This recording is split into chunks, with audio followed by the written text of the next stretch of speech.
From Vice City to Music City, Nashville kickstarts the BRB chase with a little twang this warm August evening, and the top 12 has been reset with some bonuses from the regular season, putting Dustin Stallings at the top looking down. Can he go back-to-back at Nashville across seasons, or can Kyle Heath go back-to-back week-to-week for the first time in his BRB career? Welcome to Pitstop TV and the virtual Lebanon, Tennessee. My name is Andrew Cardinale IV with Zach Murtis alongside, and it's a pleasure to join you for coverage of the BRB Buttkicker Cup Series. Tonight's coverage from Nashville is brought to you by the Buttkicker, by Ascendance Trucking, by Idealies, by Sundance Pizza, by MX Wraps, and by Whiplash Simcams.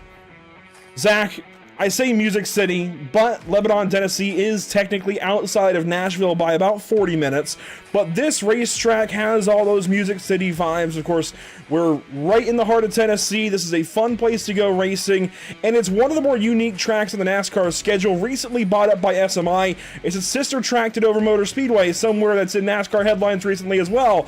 Nashville is going to be fun here tonight. Oh, that it will. And when you say sister track, you really mean it in the sense of what it's made of. The concrete. It is a concrete masterclass of racing. And it's got a lot of characteristics that make it really, really fun to drive. And, you know, they call it a super speedway, but it is in no way, shape, or form a super speedway. It is more a mile and a half. So it's got some character, you know? I've already said it, I'm going to say it again, but it does have some character. This track has not a lot of banking, but it's got a lot of speed. There's a lot that can be said when it comes to this racetrack, and I think these guys are going to be facing a really big challenge, especially with how track conditions are going to be shaping up for the night. So I was even taking some practice laps myself while these guys are out there having fun in practice, and I can say for certain that this track is going to be a very, very big skill tester. It's a very technical track, it's a very slick track, and it's a very, very fun track.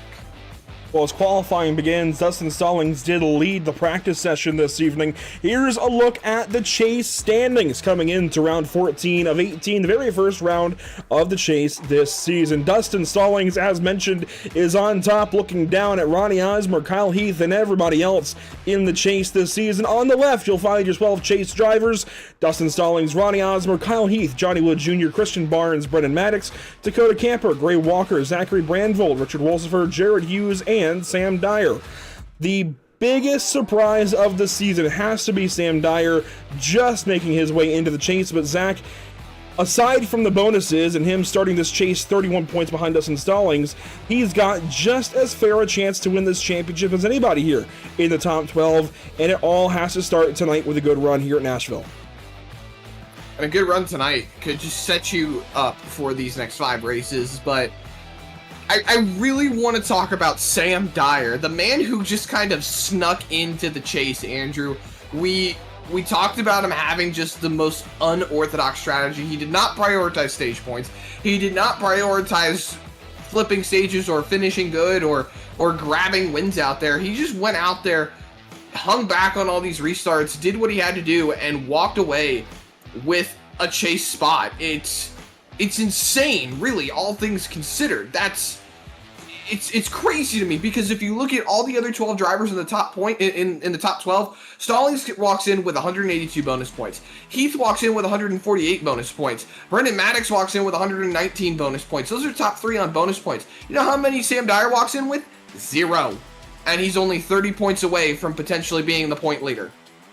Well, he's technically got 1. He lines up with 2,001 points to start off the chase, as we look at Jamie Plord hitting the racetrack to go out for qualifying. And speaking of qualifying, Zach, we have got 30 or so drivers all going for the top spot in this qualifying session so far. Dustin Stallings is at the top, and he has actually brought his run to a close, it seems, in car 00 on top of the qualifying standing. So it's going to be interesting to see where he starts this race this evening. Ronnie Osmer sitting in the 2nd spot. He's already done with his run. Brendan Maddox in the 3rd spot. He's done. Johnny Wood Jr. A lot of these guys already done with their runs. Let's see, for Richard Wolsifer, what's he got?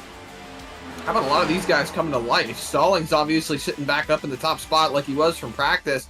Osmer picking up. Maddox and Wood picking up. Joshua Parent picks up about 3/10 from practice. Wolsifer's going to top the line. 30.0 cannot go any faster. But we've got Barnes jumping up. We've got Scott Fritz now jumping up the ladder. He set a 29.78 his first time around. It looks like he's going to shut it down on this lap here. And this is the Scott Fritz Designs 250 this evening, so thank you to Scott for partnering with the BRB Racing League here today at Nashville Super Speedway. Here's a look at Evan Buttkicker, newly announced to be heading over to Whiplash Racing, so the first big silly season move of the season. And Buttkicker will go 22nd here in qualifying so far, make that 23rd as Sam Dyer jumps up to the 18th spot. He's actually qualifying here today. That's a bit abnormal for driver 35, so we'll see where he starts the race here very soon. And the first of a handful of paint schemes that we'll talk about that are related to music here today. Look at this beautiful number 21 paint scheme for Cameron Carden in Whiplash Racing. He's got some notes that he sent me, and I want to give him his moment here because he's very happy with this paint scheme, very proud of it, and wants it to get a little bit of time. It's got Reach Records out of Atlanta, Georgia on it. They've got 8 artists signed to the label with with his personal favorite being Hulvey. I believe Hulvey is on the side of the car. He's also got Lecrae and Ben Washer, and then Holy Smoke, a Christian hip-hop group. So a bunch of his favorite music is on this race car, and this is a great representation there of that car for him as Cameron Carden will complete his first lap of qualifying. He was a little off the mark in practice, but is picking up here in qualifying. Dude, I'm going to sound completely crazy, but the only music, like Christian music, that I have ever listened to in my life, outside of a few songs that I heard in church that I really like, is stuff that I listened to when I was going to Awana. And I don't know, do you know what Awana is, right? I don't. Okay, so Awana was, it was like a youth group growing up. It's like, you would go to Sunday school on Sundays, then you would go to, right after church, then you would go to Awana, which allowed kids to do a lot of great fun activities, have games, do Bible studies. You would read out of these books that they would give you, and you would memorize Bible verses, and they'd give you patches. You got to go to the Awana games where you got to play. It was like an Olympic style stuff that you got to do. It was really, really fun, and I enjoyed it immensely growing up when I was going to church, and I had a great time doing it. And they played, I'm not even gonna lie to you, they played a lot of bangers for little kids. Some of them are still kind of stuck and engraved into my brain. Well, he's going to grade up in the 22nd spot. Let's take a look at the full Lucky Performance starting grid this evening with Dustin Stallings on top over Scott Fritz on the very front row of the field. And there you see the number 48 gridded up. Starting from third place this evening, how about Ronnie Osmer alongside Brendan Maddox? So 3 chase drivers in the top 4. The one odd man out being Scott Fritz. He was so close to making it into the chase, just couldn't quite get it done. Starting from 5th place this evening, Christian Barnes. He has made it into the chase with 2 race wins, including Rockingham a couple of weeks ago. How about Johnny Wood Jr. in that 3rd row as well? Then Josh Parent, maybe a not best, I think he started better at Daytona, but a near best starting position for Josh Parent in the BRB Racing League. He'll start from 7th place alongside Richard Wolsifer. Zachary Brandvold and Cameron Gilmore make up the 5th round. 5th row. I don't know where I was going with that. Going into the next row number 6, you're going to find Gray Walker in the 18th and 11th, and Dakota Campert, who is outside in the 12th position. Starting 13th and 14th on the starting grid, you'll find Jared Hughes and Kyle Heath. Hughes is making his first appearance in quite a while back into the BRB Buttkicker Cup Series. 15th and 16th on the starting grid tonight. Right behind them, you're going to find Braden Van Wingerden, who is scored as a 24, but he still has the number 1 on his side. And 16th to his outside, you'll find Coulter Clark in that 54 car. 17th and 18th on the grid. Right behind them in row number 9, you will find Zachary King and Andrew Rattel. Both of them looking to have some good runs here tonight. 19th and 20th on the grid, though, right behind them. And rounding out row number 10 is going to be Sam Dyer and Braxton Skinner. We'll see if Dyer actually elects to start with the field. He often starts from pit lane. Starting from 21st, it'll be Zachary Maddox in the number 14, alongside Cameron Carden in the number 21. Starting 23rd, it's Carl Pooler alongside Cole Lewis. Starting 25th, it'll be Evan Buttkicker alongside Jamie Plord. He's making his return to the series after some time away. Starting 27th, it'll be Caden Perkins.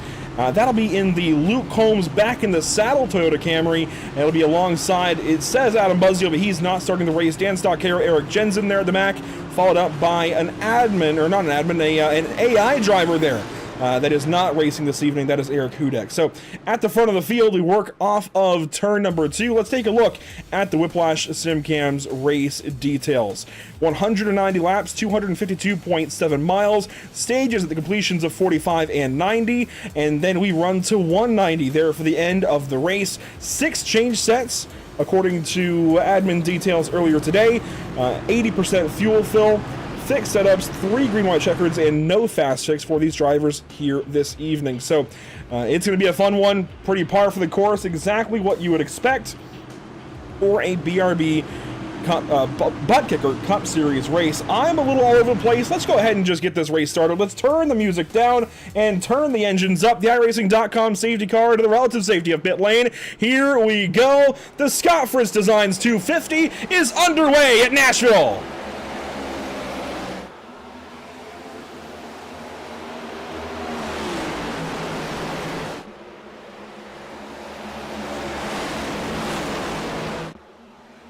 Three abreast down the back straightaway here at Nashville Super Speedway.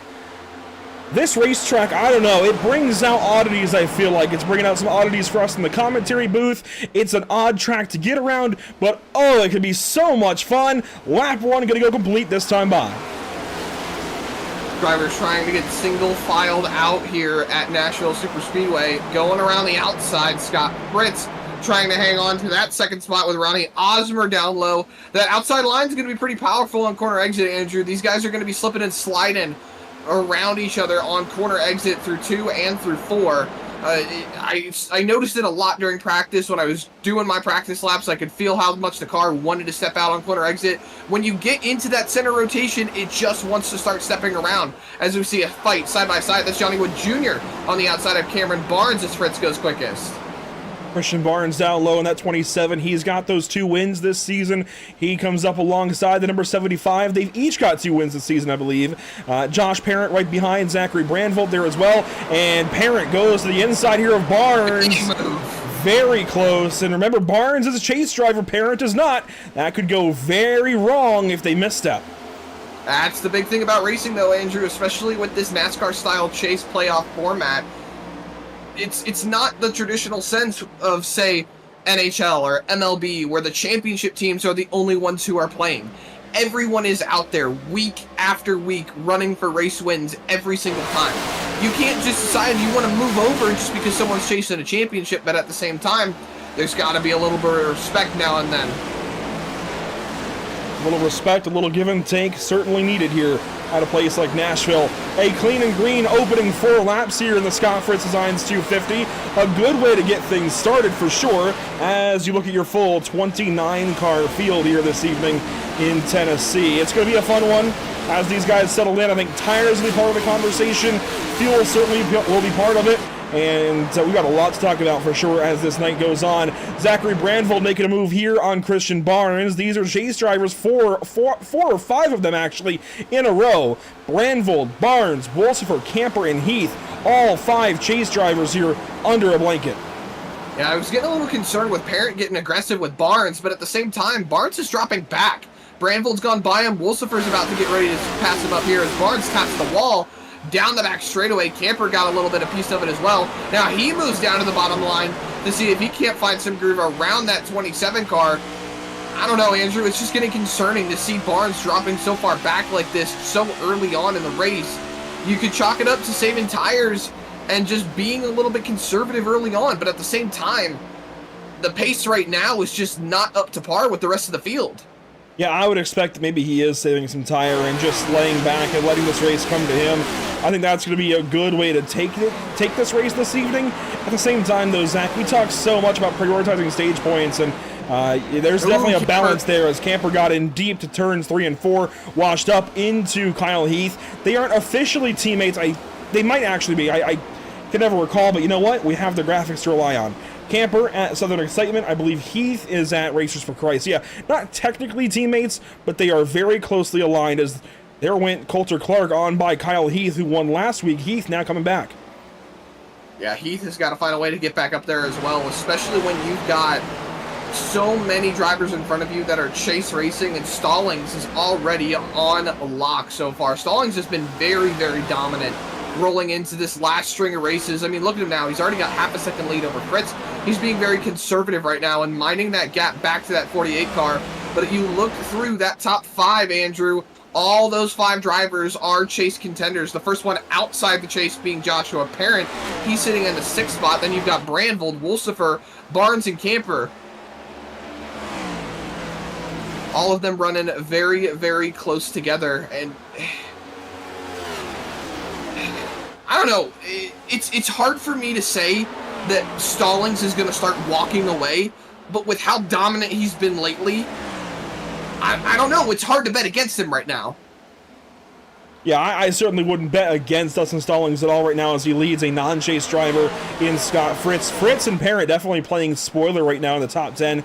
They are the only non-chase drivers up there in the top 10 spots as we look to complete lap number 10.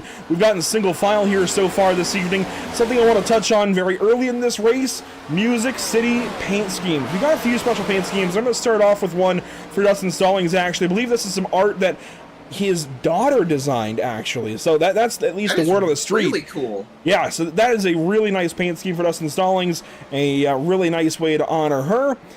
Moving on down the order, we have the same kind of general paint schemes for the next few cars until you get back to Josh Parent, who runs in the 6th spot. This is a paint scheme giving nod to Shinedown's album Planet Zero that released, I believe, back in 2023.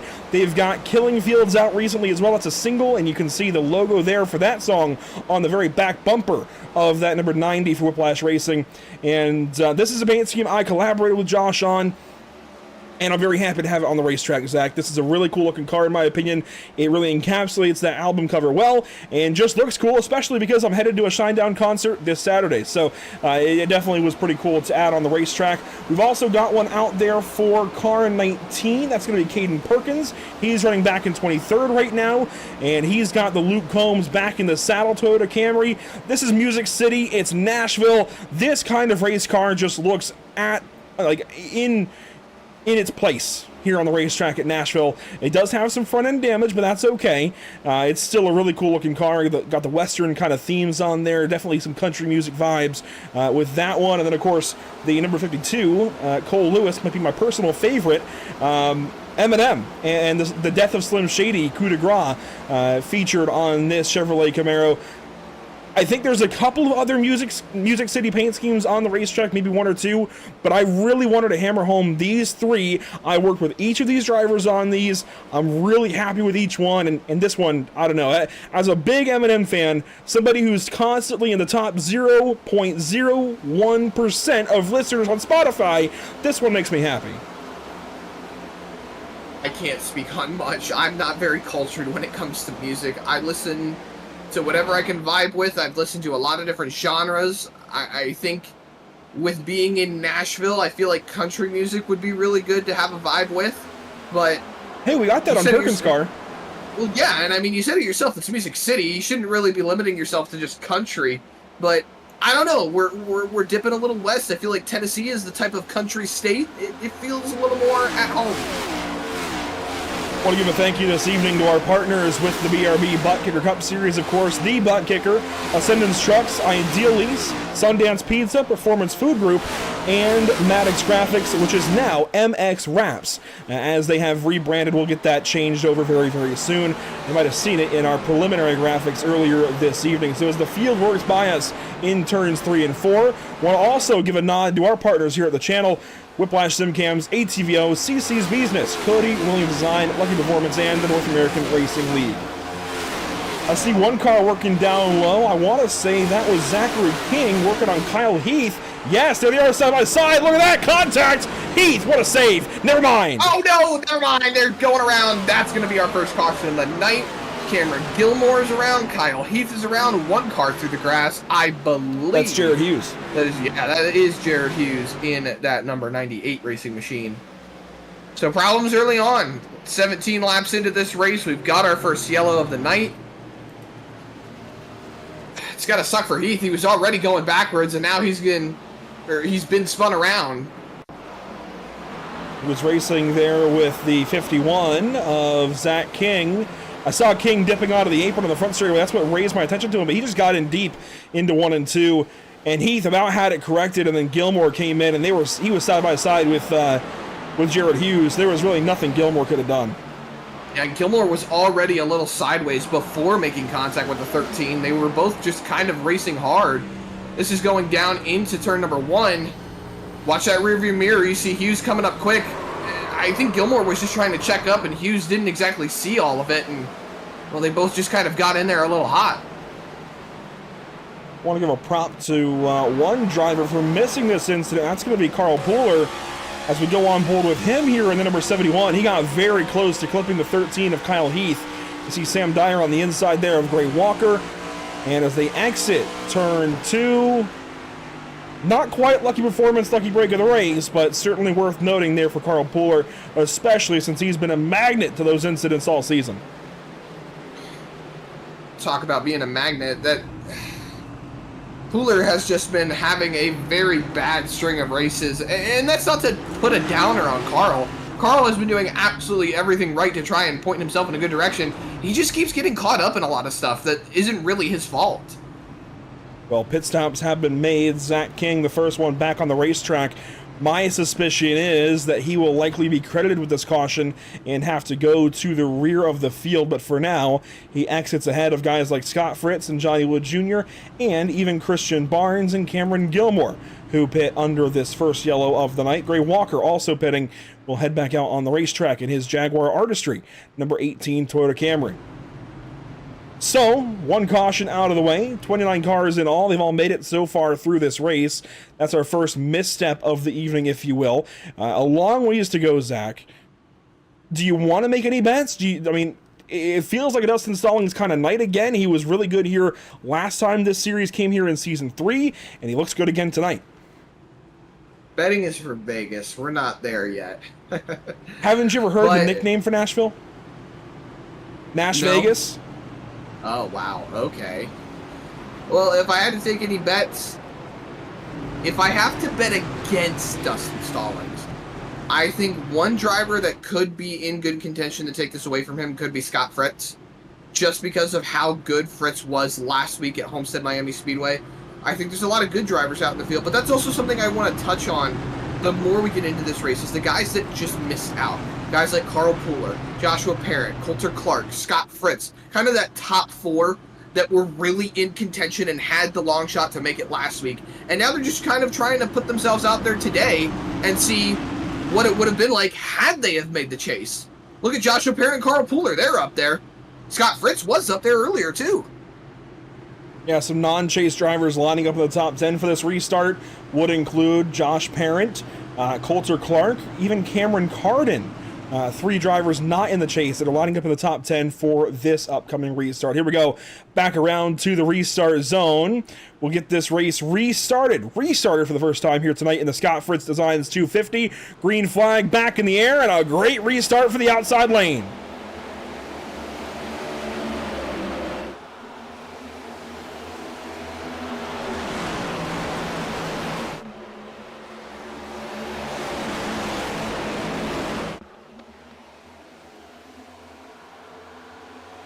Down the back straightaway for what used to be a league full of Chevrolets and Fords. 3 Toyotas at the front of the field. Brandvold now falls back to 4th, but a bunch of Toyotas out front as Parent has a misstep out of turn 4. And he's in the wall! It's going to the wall. Oh, no!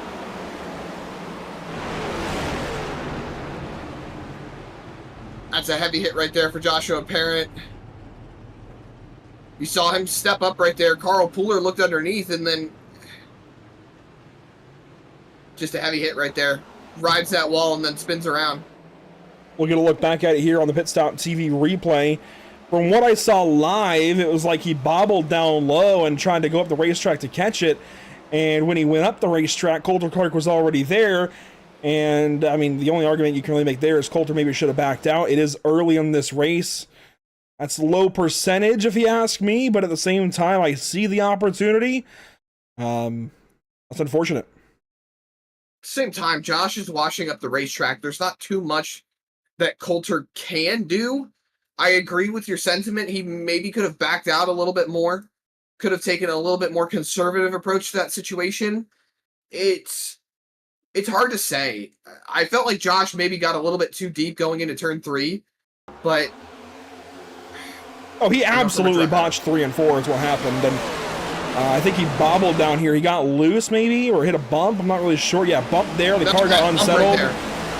Up the racetrack he went, and that's just heads up racing, unfortunately.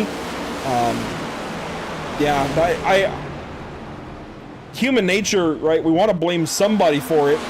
No matter what role you play in the incident, you want to blame the other guy, but I don't know that either one is necessarily wrong. I mean, Coulter has an opportunity. He's trying to go high and take it.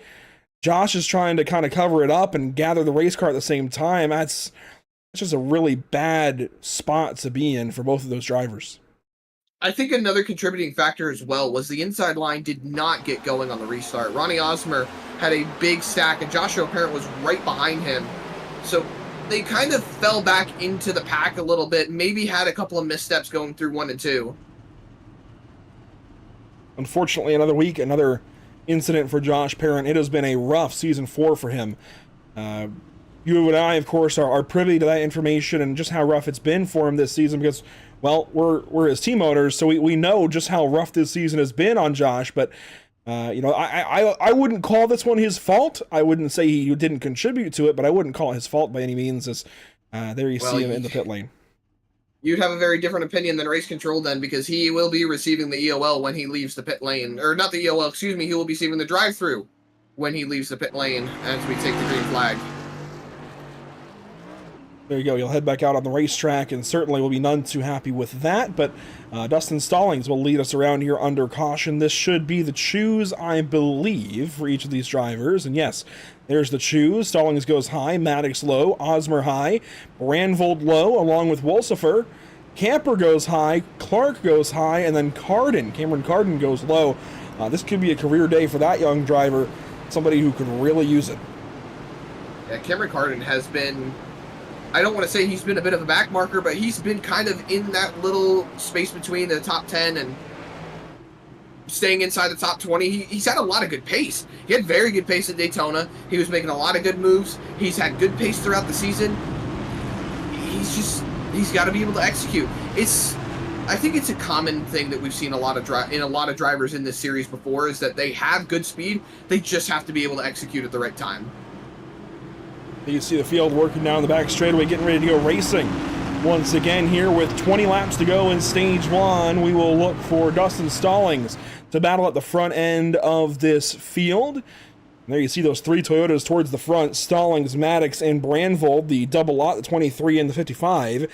The first spoiler to that, in fact, there's 3 Chevrolets right behind in Ronnie Osmer, Richard Wolsifer, and Dakota Camper. Let's see what the manufacturers can do out front into the restart zone this time by waiting on the signal from the flag stand. And there's the restart. We're racing once again in Nashville.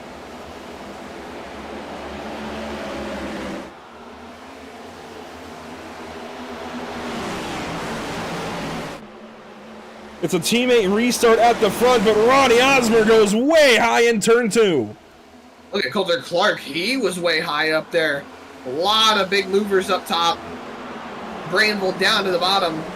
Osmer still hanging up on that top side. Look at Brandvold's run through the center of the corner, though. That's a big move right there for that 55 car. They're going to hang side by side as they click on by the flag stand, trying to get single file behind. Osmer's got the nose in front. Oh, it's just some good racing right now. Osmer gets clear for 3rd place. Brandvold falls back to 4th. In the wall nearly was Camper, and then Clark got even closer as they get close to that wall out of turn number 2. Clark now on the outside of Dakota Camper. This is a power move for 5th place. And Clark not one of those chase drivers. He's in a position to just try and go out there and get some points. Improve as much as he can going into these last 5 races as Osmer goes quickest and Camper slides up the racetrack into that Hooters racing machine. That's going to be very tight off of turn number 2. Very close here for the 5th position. Camper and Clark side by side. Everybody's got their own agenda, right? I mean, the Chase guys, of course, they're going for the championship, so they need all the points they can get, especially as they chase the points leader who leads this race. But everybody wants to get stage points. Everybody wants to finish up towards the front in each of these stages and the race as a whole, so everybody's going to be going for it here early as we see Josh Parent exit the pit lane and go a lap down. Thankfully, he'll be seeing a stage caution relatively soon, and he'll be able to get that free pass, get back on the lead lap, should no other cars go one lap down in the span of time. I mean, we're getting pretty close to the end of stage 1 anyway, so he doesn't have too much to worry about. Ooh, Wolsifer in the wall that time at the advanced.gg machine. Nose to tail is spinning! Oh. Hughes in the 98. And there's more. Oh, Zachary Maddox is in it. And there was a big hit on the outside of the racetrack. Jamie Plord, Dan Stoccaro, and some more.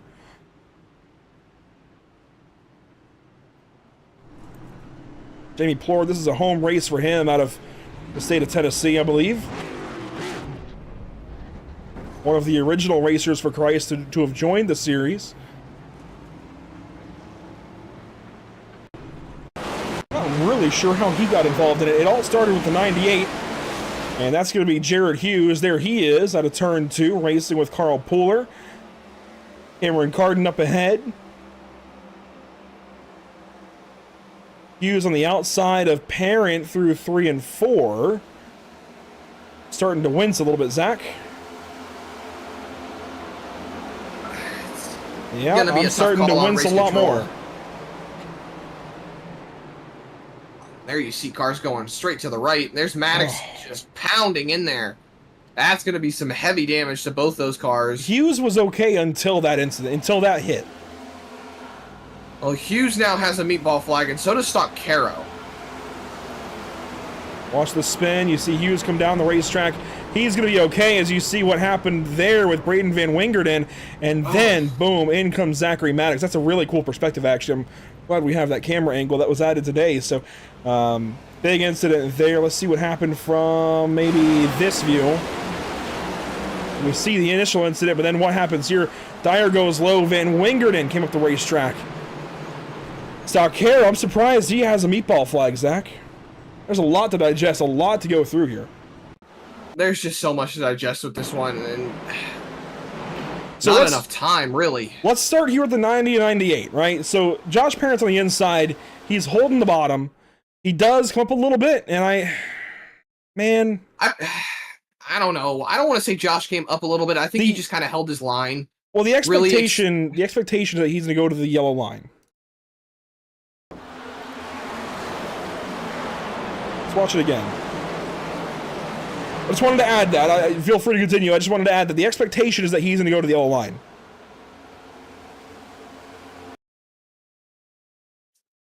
And man, being that he's the lapped car in this case, it's probably to come back to bite him. Well, it doesn't seem like he's going to get the lead. He's not going to get back on the lead lap. But I can say at least for certain that Race Control has deemed that the 98 is at fault. So it looks like Hughes is going to be serving that EOL, or not the EOL, excuse me, the penalty of the drive-through. There you see Johnny Wood Jr. just almost missing it. Braden Van Wingerden in the number 1 taking a big heavy hit. He just was trying to miss it, ended up coming back up the racetrack as he tried to miss it. Here's the onboard with Van Wingerden. You see Sam Dyer just ahead. Dyer gets through this. But Johnny Wood Jr. is not so lucky. Just that little correction to the right. And that involves Jamie Plord and, I think more importantly, Johnny Wood Jr., somebody who has got a couple of wins this season, is going for the championship. Let's get one more look. I want to see what happened to Dan Stoccaro quickly before we go back green.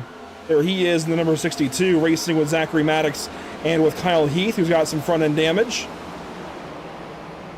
He gets into the back of Eric Jensen. Oh my gosh, that's why Zach Maddox is involved. Yeah. That right front's real messed up. The left front's disconnected.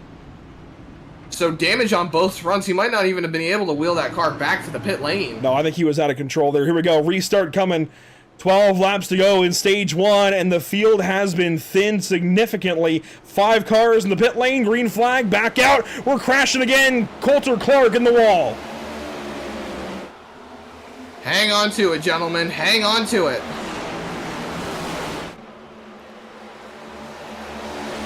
What was a very promising start here at Nashville has gone awry very quickly. The last couple of cautions, each taking out some drivers. Stockero, Hughes, both in the pit lane, 3 laps down. Maddox, 2 laps down. Then Wingerton and Wood, each a lap down. 1 lap complete off the restart. Green flag so far. Itching closer and closer to the end of the stage, Andrew. There's not too much time left for these guys to make their moves. Look at Sam Dyer. He's finally playing offensive. Oh, no! Oh, no! You had to say something, Zach. Oh, my goodness. Sam Dyer down through the grass. Commentator curse aplenty. Oh, man. Now I feel bad. Well, he was working on the inside of Carl Pooler and just got loose and then tapped by Scott Fritz. There he goes for his slide. And there goes the field away from him.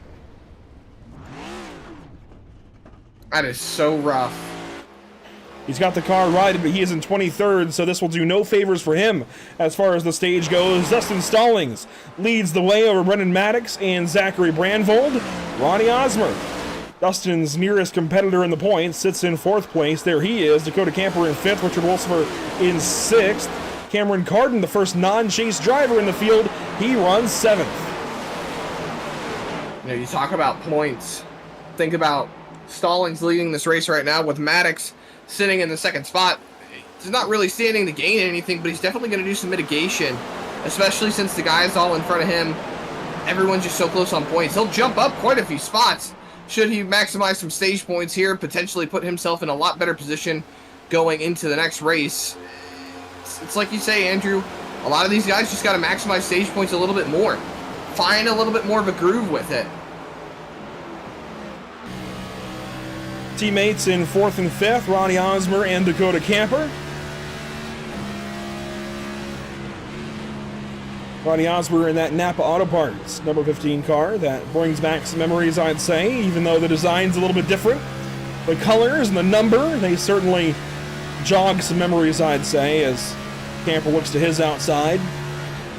We're coming up, that was 7 laps to go in stage 1, so getting closer and closer to the first pay window of the evening, Zach.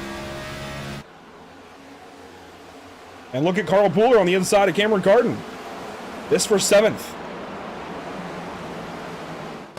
Pooler showing that he's still got some speed.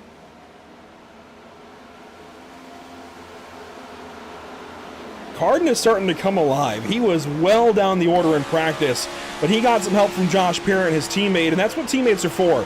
Josh is able to help him out, steer him down the right path, and while he might get passed up here for the 7th spot by Carl Pooler, he's looking a lot better as Kyle Heath is around. Spinner and caution is out. This will likely end stage 1. If so, Dustin Stallings will be the stage winner. Maddox, Brandvold, Osmer, Camper, the rest of the top 5. Wolfsfer, Pooler, Carden, Patinko, and Perkins. The rest of the top 10, if that holds, for the stage.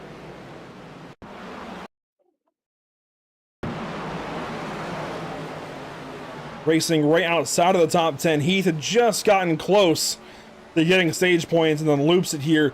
We had a Who You Got post out on Facebook earlier today asking who you got between Dustin Stallings, Kyle Heath, and the field.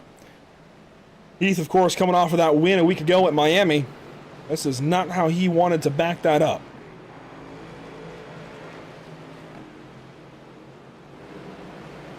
This is going to hurt points-wise. Now, no pit stops yet from these drivers, which tells me I would have thought that pit lane would have been open there, so this tells me that the stage is not over yet, Zach. We do have some. It's not.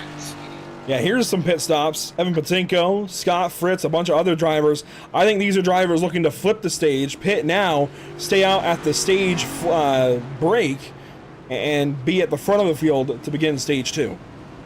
I mean, Rattel is in, King is in, everybody, Clark, Lewis, Dyer, so many cars are in.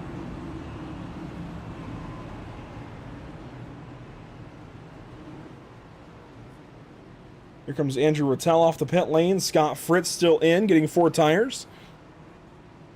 Rattel looks like fuel only. Patinko, 4 tires. This will put Rattel back on the racetrack, the first car out of the pit lane. He'll be restarting in 13th or so, depending on the choose. Scott Fritz exits in 14th. Zach, depending on how many laps we get here at the end of the stage, they could get back into stage points with those new tires. They could, potentially. It really all depends. Dustin Stallings leads us off of turn 4. We should get the choose opportunity here. Of course, you see a lot of chase drivers that maybe haven't been staying out at the end of stages to get stage points. They're staying out here tonight. These stage points, especially going into Chicago and Talladega, the next 2 races, these are going to be very important. There's the choose.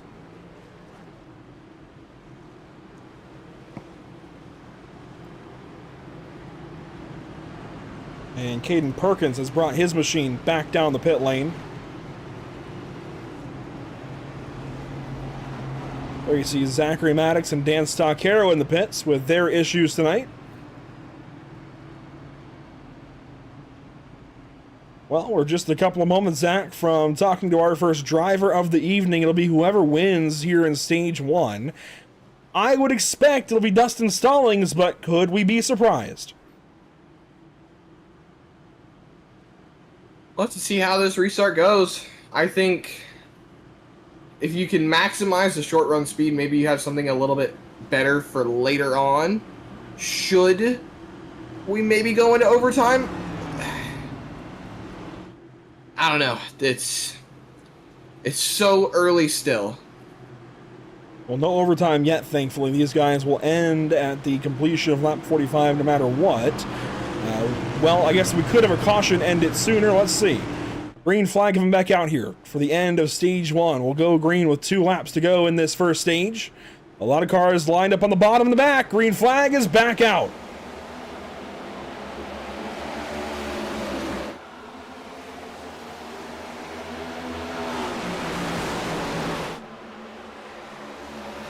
A lot of cars up the racetrack there through 1 and 2. Not a lot of grip on those tires for these guys staying in the top 10. Here comes Fritz. He's into 11th. Outside line is starting to roll. Rattel trying to find his way around the top side next to Gilmore. Side-by-side first battle is Osmer and Branville. They have been so close together this entire race, Andrew. They are still neck and neck as they fight around them all. One car all the way up to the outside line. That's Carden. Yeah, Cameron Carden way up there. Here comes the 10 of Cameron Gilmore. Door-to-door contact for Branville and Osmer there. They make some contact racing for third. And at the back end of the top 10, Scott Fritz gets into the top 10. Rattel has a problem, and Dustin Stallings will win Stage 1 at Nashville. If I was a betting man, I'd start betting now.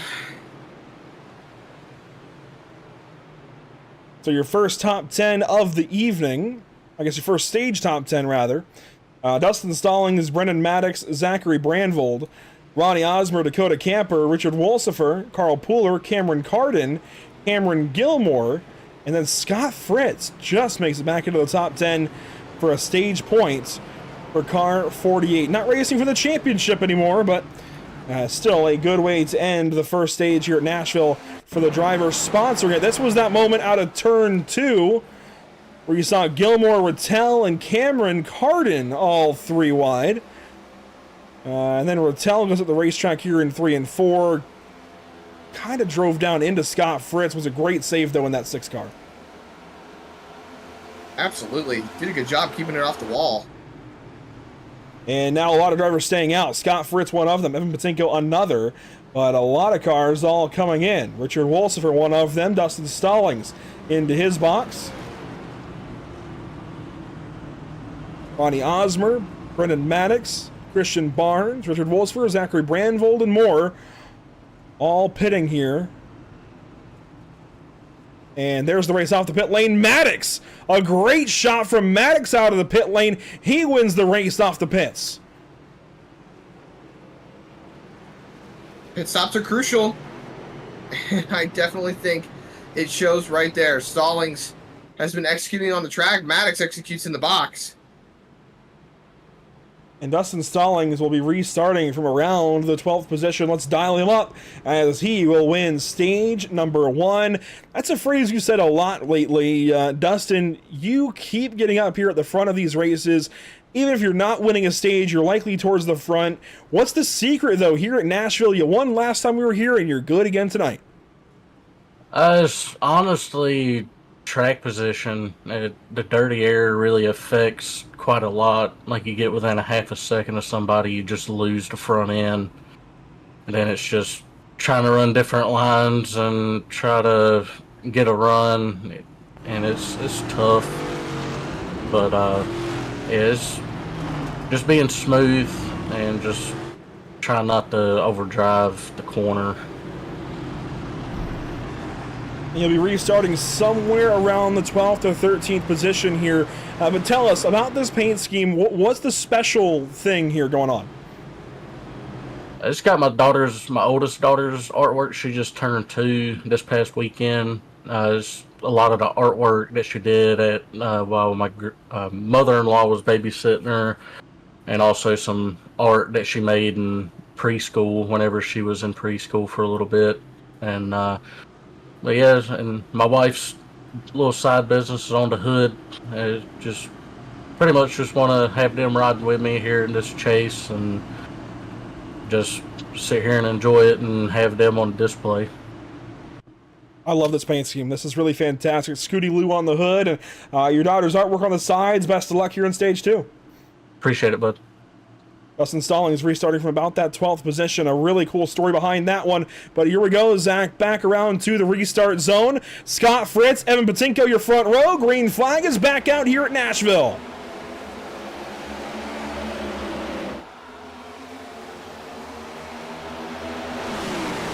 Zach King straight to the bottom of turns 1 and 2. Moves Patinko out of the way. Here we go down the backstretch.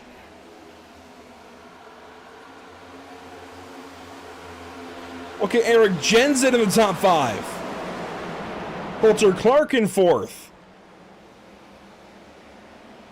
Seeing a bit of a changing of the guard. Oh, crashing! Going around, turn 4. They're all piling into it. Osmer's head onto the wall. Camper's around. Stallings is around. Sam Dyer pulls a little bit of Lightning McQueen tactics through the grass. That was some awesome driving. You see Zachary Maddox involved in it again. He's backing right across the track to get that car back rolling. We're 50 laps in, Andrew. We're about what really is a quarter through. And here we go. Now it's all just getting broken all over the loose. place. Let's see, I think this starts with Andrew Rattel in the 6. He was racing with Jamie Plord and Braxton Skinner. Off the corner, he pops up. No, it started with Camper. They look alike. They confused me. Oh my gosh. Osmer, Stallings, Dyer. 3 chasers right there. So let's back this up now. Starting off with Dakota Camper, who is racing with Dustin Stallings. Richard Wolsifer is there. Oh, Caden Perkins. What happened there? I think he was going to the pit lane. I'm hearing a lot over the driver radios that they're a little heated that there was no call out, but someone saying that Caden Perkins doesn't exactly have a microphone that he can use to mic up and tell anybody that he's going to the pit lane. I don't know. It's dicey. It's a bit of a dicey call. Yeah, it looks You're like not he really was pitting. expecting someone to head down. No, you're not. I painted this car. I've worked with Caden in the last week a little bit, and I really hate to say this, but if you're not going to have a mic, you need to have a hotkey, and if you don't have either, you need to take the access road here, Zach, because this is dangerous, and it causes exactly what we see here. And the access road, what I mean by that is the road you're going to see on the right-hand side of the screen here in a second. You see it there out of turn 2. That's the access road leaving the pit lane. But then again here in turn 3, look off to the right. There's an access road there entering the pit lane. If you don't have a way to communicate to drivers that you're pitting, you need to slow down on the very inside of the back straightaway and take that access road, because otherwise you'll cause exactly this kind of incident. I hate to say that about Caden Perkins, but This is a really dangerous move, and this will never work. Anytime you try this, pitting from the field like this without communicating, nowhere for Stallings to go. Stallings gets into Camper and Osmer, and it looks like Pooler and Gilmore are involved. I mean, this is huge. If I'm not mistaken, don't they have to use the access road? You don't have to pitting, I don't believe. Even in NASCAR. Well, that's what I was going to say. In NASCAR, I don't know. It didn't make much sense to me there. And you see the cars spread across the racetrack. Cole Lewis and Sam Dyer down through the grass. They luckily miss it. And I saw one opportunity, Zach, for us to get a nomination out of the way. That's going to be for Caden Perkins' teammate, Gray Walker. So nomination here for Lucky Performance, Lucky Break of the Day. Watch this. Don't blink on the 10 car ahead. Yeah, don't blink here. Talk about the Red Sea parting. Yeah. I think so far that's fair to call the Lucky Performance Lucky Break of the Day. We're reset and ready to go racing once again here at Nashville Super Speedway. And here we go. Back to the restart zone with Scott Fritz and Coulter Clark, Zach King and Andrew Rattel. No, Eric Jensen, actually. And then Evan Matenko and Zachary Brandvold, Andrew Rattel, Richard Wolsifer, and Jamie Plord. The rest of the top 10. Green flag back in the air.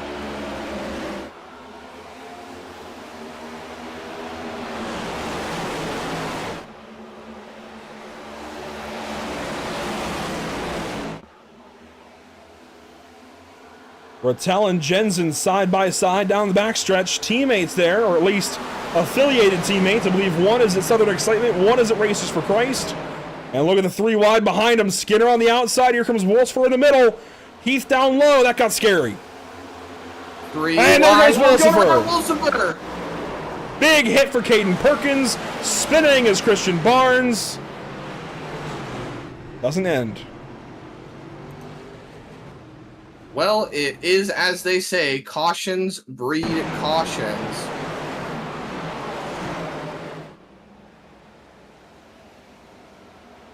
And it looks like I'm still kind of trying to figure this out a little bit, but the 19 of Caden Perkins has been disqualified.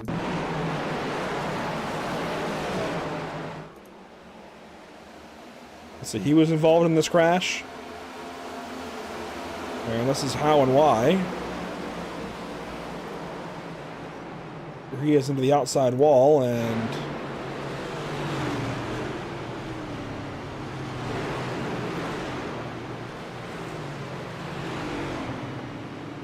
nothing really stands out as to why, unless it's in response to the previous incident.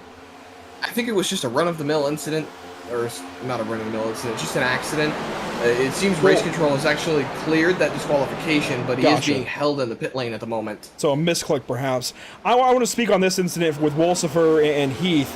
Wolsifer kind of shakes down the racetrack to miss Skinner, and I hate to be critical of Richard right now, but this early in the race, 140 to go, I'm going to offer what maybe he could have done to avoid this, right?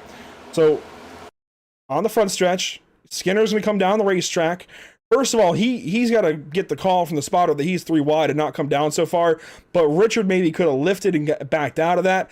They're a little more alongside than it first looked like, so maybe that's part of it, but I don't know. In general, what I want to get at, these last couple of incidents, the previous one was just a freak incident with pitting, which should not be happening like that. But a lot of these incidents right now are kind of give and take related, Zach, where if you just give a little bit and don't race so closely and so heads up with 140, 150 to go, you're going to preserve yourself longer and everybody else around you and make it to lap 190. Now we're going to see a lot of guys not make it that far. Self-preservation, that's the name of the game. However, I'll tell you one thing this is benefiting, or one driver this is benefiting, Johnny Wood Jr. He's got his car a little bit more fixed up. He is now 6 laps down. He was a lot more as these cautions keep ticking along. Joshua Parent was able to get back on the lead lap. He keeps fixing damage from earlier on in the incident. But that's since he's back on the lead lap, that's allowing Johnny to put himself back in a position where he can be back on the lead lap. You see Richard Wolsifer getting out of the pit lane. pretty minimal on that race car. There's a look at Johnny Wood Jr. That car seems pretty clean, all things considered, for what he's been through tonight. With that free pass, he's going to drop to the tail end, tagging the complete tail end. And frankly, I like to see this out of Johnny. You need to see this out of a driver going for the chase, going for the championship. You need to stay in it at all costs. Honestly, the trend is right now that he's going to have enough cautions to get the lucky dog and eventually get back on the lead lap. So I mean, this is what you have to do in his position to try and stay in the race for the championship here in BRB Buttkicker Series competition. Season number 4 here, this is going to be an interesting one coming down to it for Stage 2. We've only just begun Stage 2. We're racing to the completion of lap 90. We've still got a ways to go. We've still got a long race ahead. Long, long race ahead. So Scott Fritz and Coulter Clark on the front row, Zachary King and Evan Patinko in third and fourth, and Andrew Rattel and Jamie Plord, Eric Jensen and Brendan Maddox, Zachary Brandvold and Braxton Skinner. Back into the restart zone, here we go. Aiden Perkins, by the way, back on the racetrack, he's in the back. Green flag is back out, we're racing once again here at Nashville.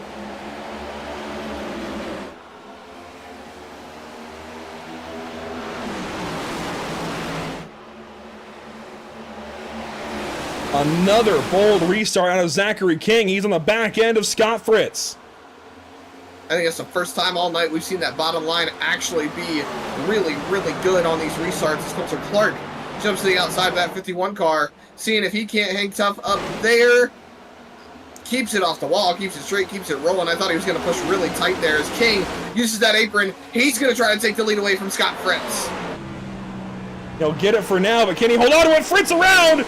There goes the 48 car. He's spinning and comes to his rest. Missed by everybody. Heads up, missing there. That was good stuff from the entire field not to run into him. I know he just got wrecked, or at least spun, but can we kind of count that for lucky performance, lucky break of the day? He could have very easily gotten involved in somebody else's mess. Or somebody could have gotten involved in his mess. Yeah, I'd say this is his mess, and thankfully nobody else involved. That's lucky for the field and lucky for him. So another addition to the lucky performance, lucky break of the day folder, if you will. And here's a look at things from high above. Clark just got in there, a little bit of net code, and Fritz went for a spin cycle. Was able to lock it down and keep it from going fully around. That's a lot of lucky things happening all at once.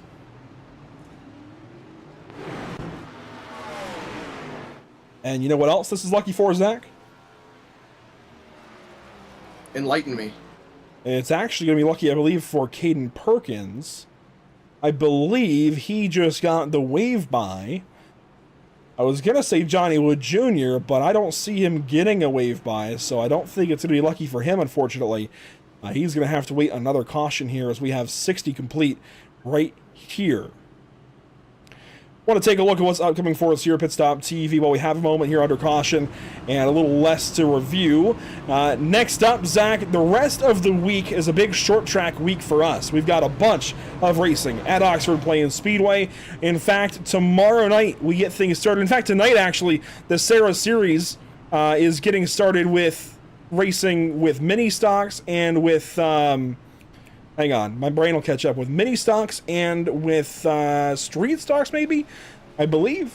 One of the two. Anyways, they're racing tonight in Oxford with some preliminary racing with some smaller cars. And then tomorrow, we go racing at Oxford Plains with late model stock cars and super late model heat races tomorrow night, Wednesday, August 20th. And then August 21st, this Thursday, we go racing properly for the Impel Motorsports National Tour. Only short tracks, Oxford 250. Say that 5 times fast. Regardless, it's going to be a party in Oxford, Maine this week. Make sure to tune in for these couple of broadcasts coming at you on Pit Stop TV the next couple of days. And then look at that, Zach, off to Chicago next week. The street course coming up next.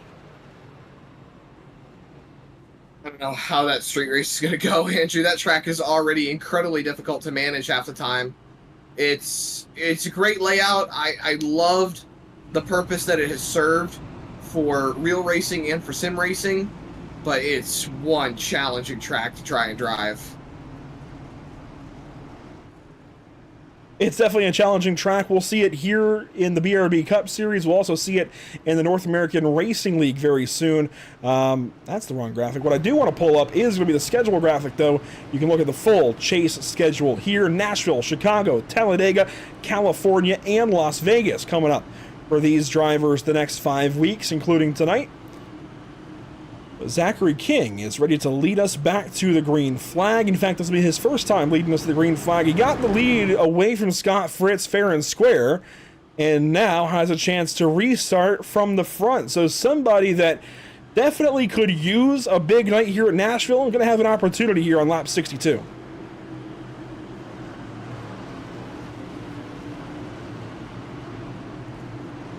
So we keep on rolling here. I mean, closer and closer to halfway.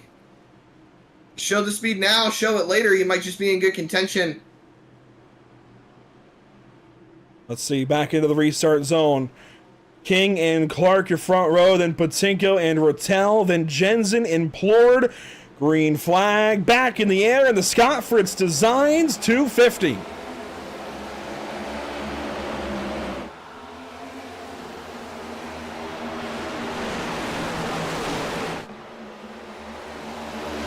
It was a bad restart for the outside lane. They got going nowhere.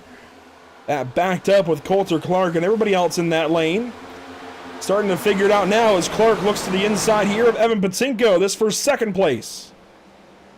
Side by side, Clark got a big bobble on the restart, Andrew. Getting a little tongue-tied there. He's making up for it as they're all over the place right behind him. Rewind, Camper spinning. There goes Cartman to 21. No, Big one. Oh, no. Multiple cars involved in that one. Joshua Parent just got his damage fixed. He gets involved. Saw him spinning around there late. Back up the exit of 4. Jensen had a problem. He was falling backwards. That made him 3 wide. And then Camper dives into 1. And he just gets loose immediately. Poured up the racetrack into Osmer. That's a big hit. Harden turned around. Perkins, Parent, Dyer, Skinner. I mean, it might be easier to list who isn't involved here. Even Zachary Maddox and Jamie Plord. Watch this here from the tower. Camper just immediately loose. Great. Walker gets a piece. Osmer in the wall hard. Gilmore tagged at 90. Kyle Heath gets a piece. It's right on board with Josh Parent, who was in the middle of all this. Bit of a situation here, in my opinion, comparable to Chase Elliott and Kyle Busch at the Cup Series race at Richmond, the Cookout 400. He's just digging and just gets clipped by Gilmore and a little tap to the wall right there. He just got all that damage fixed.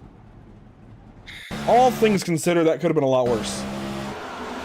All things considered, that could have been very much worse, especially for a lot of these guys. I look at Sam Dyer and Braxton Skinner, who got a pretty good look of it. Look at that. Just a big nudge right there. They both hit head on and then went into the wall, but that could have been very much worse. Even Wolfsburg got a piece. Dyer got into Gilmore. Or Carden, excuse me. Here's a look at it for Richard Wolsifer.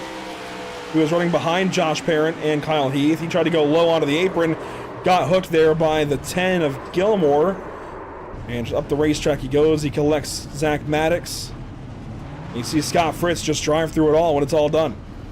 A bit of a synchronized drift right there, honestly, from Richard Wolsifer and Joshua Parent, except Parent was the one who got clipped rather than Wolsifer. So chaos at the front. But you know who's our top chase driver right now? Who's that? That's going to be Brendan Maddox. Let's dial him up as he has a chance to go for the win here in stage number 2, which is slowly getting closer to the end. I'm going to try to drag him down. There we go. I got him. Let's bring in driver 23. You're under this yellow. Brendan, it's been chaos the last 30 or so laps, but what's that 23 feeling like? I mean, right now it's feeling pretty good. There's not much for me to complain about. It's just trying to be patient to get through some of this traffic. And I mean, it seems like I've gotten through some people and then like the wrecks happen, a couple of cars behind me. So, we're just trying to be patient here and not run anyone over and make our way back up to the front for the end of the stage here. It was a pretty clean beginning to the race. I mean, the first 17 laps or so went caution-free. From your position, what do you think is going on right now? I think people are pushing too hard because the track is really cold, or really cool. I wouldn't say cold. They started the race kind of all right. Everyone was a little bit toey, but as we kind of got more laps on those, we're getting confident. And so I think some of us are pushing too hard in some places, and others of us are leaning back in some places, and we're just kind of, without looking at anything that's going on, I'd be my estimation is that we're just kind of hitting at the wrong spots, and it's just causing a little bit of calamity here. We'll move back up to your teammates. Best of luck here in stage 2. Thank you. That is Brennan Maddox in car 23. And we are going to take a look at this restart coming at you this time by Zach King, Coulter Clark, the front row. Evan Buttkicker, they're in third. Maddox in fourth. And here comes that green flag. We're racing once again. No, you're kidding me. Zach King around. There goes Brandvold and Walker. Oh my goodness. What in the world? It's the wheel spin, Andrew. That's the wheel spin. Looking at Cole Lewis down at the bottom of the racetrack. Hayden Perkins, I think, got a piece maybe. Gray Walker certainly did. And Josh Parent has called it a day.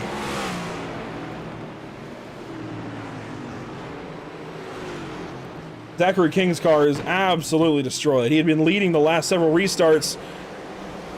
Oh boy, that didn't show much.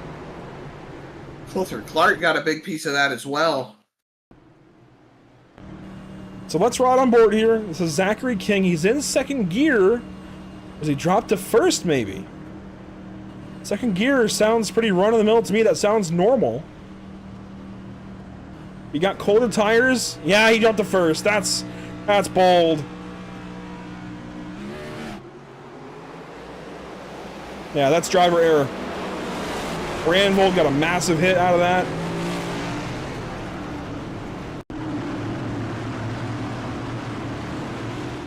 Watch the purple 55 there, third in line topside. That's Zach Brandvold. He was the second best chaser on this restart. There goes King off the nose of Buttkicker. Walker gets a piece. Brandvold, that's a big hit.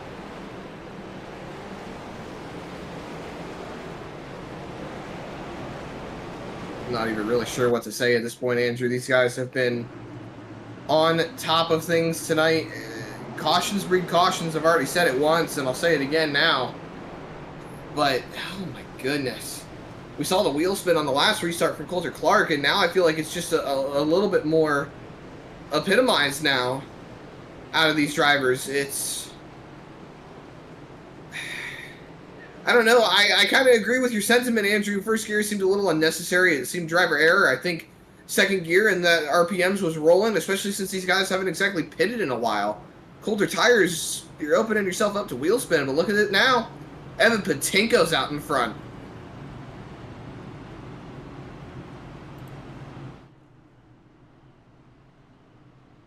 We'll give things a go again here in just a moment. Evan Buttkicker leading the way. Let's actually dial up driver number 81 and see how Evan's doing. It's been a long time if we've talked to you ever, Evan. I know one time this season, I'm pretty sure, we tried to dial you up, and for whatever reason, we couldn't find your team channel at the time with Redacted Racing, or Redacted Motorsports, rather.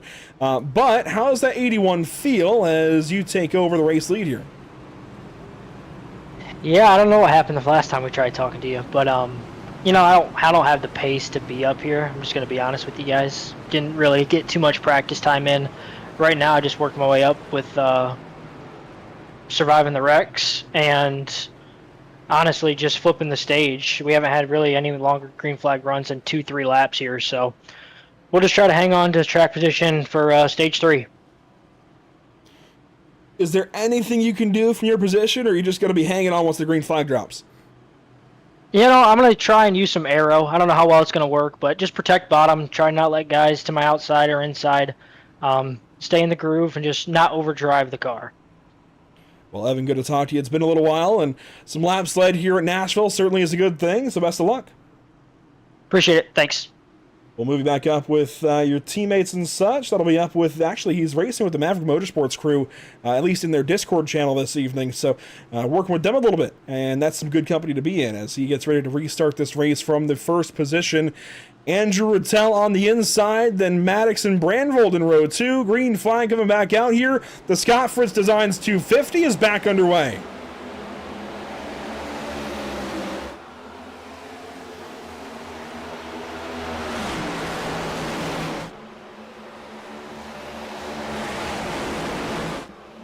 Out of turn 2, Christian Barnes to the inside. He's got problems. He might be dropping connection. Someone just came across driver chatter. Talked about losing connection. I think that'd be Barnes as we watch this front of the field go for 1 lap complete off the restart. Best restart we've seen in a couple of attempts. Patinko leading, Maddox in second. Patinko looks a little free maybe. Rattel in third. And there goes Maddox to the inside. Little bobble right there out of Patinko on corner exit. Upset that race car quite a bit. Now Rattel down to the inside, trying to find his way around the 81 car. They're going to be side by side coming up off of turn number 4. Brandvold's just sitting there waiting to see if he can't pounce on him. Brandvold has been eerily consistent, Andrew. All of the guys he was racing that were in front of him are now behind him, and now there's new guys in front of him that were behind him in the first place. Brandvold gets on the wall.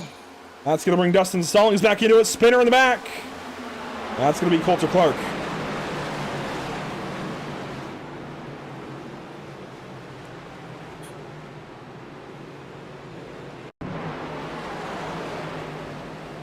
Got a few laps in there, and Coulter just gets loose out of turn 2. Sam Dyer nowhere to go. Oh, Johnny Wood Jr. That's going to hurt his day even more. He's going to have no opportunity at a lucky dog or anything this time.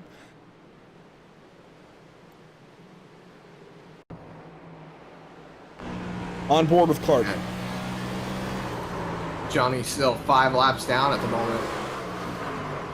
Oh, that's a heavy hit. You know, a lot of these guys, Andrew, they were having great days. They were having good days, and now it's just all kind of turning sideways. The guys at the front of the field are the ones that are the cleanest. I think the first car that has a major amount of damage, at least, is Zachary King, and then you see Brandvold leading them down to the pit lane. Brandvold, King, Walker, Plord, Gilmore. This seems like damage repair for these 5 cars, along with everybody else at the back that's pitting. Dyer, Gilmore, maybe Lewis. Not Gilmore, Osborne was the name I was looking for. So a bunch of cars pitting for damage repairs.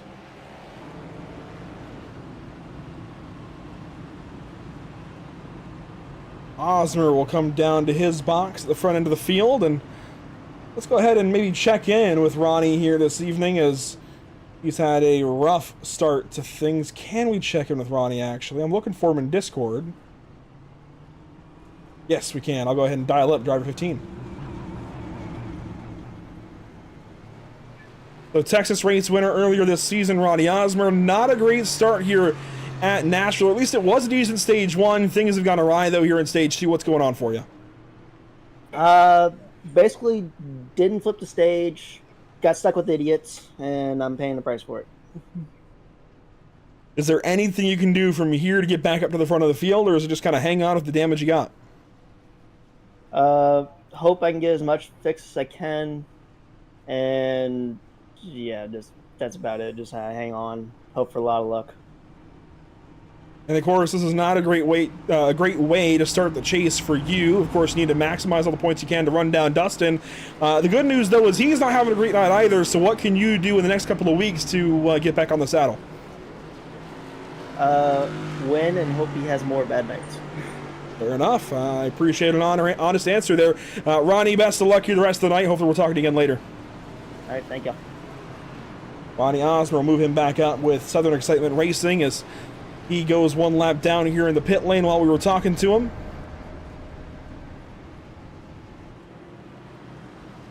And so we'll come back around to another restart. Zach, can you believe it? We are down to just over 10 laps to go here in this stage, and it's really been caution after caution to get here. It has been a rough and tumble go at things here in stage 2.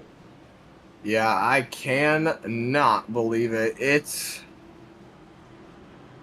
you're right, it's been a rough and tumble time to try and get here, but hey, we're almost there. We're almost to the end of stage 2.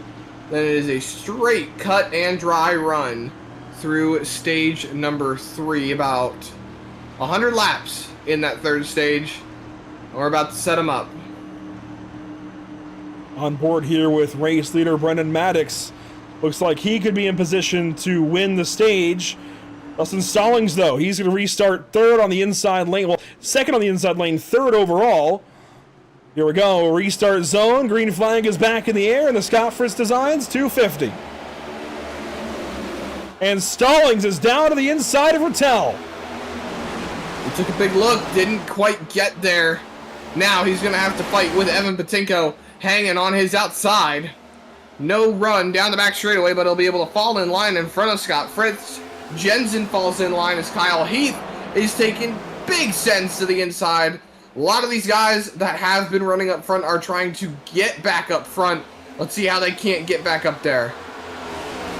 Walter Clark coming in for a drive-through penalty for causing that most recent caution. Here's Cameron Carden, though, back in the top 10 of Eric Jensen. Richard Wolsifer hanging on to it. No! Wolsifer around, caution is out. Camper, what a miss. Oh, and Plord gets him. It's not going to end well. No, it's going to be a lot of damage for Richard Wolsifer. He got him right in the right rear. I wouldn't be surprised if he's going to have some wheel damage after that. Actually, he might have got lucky.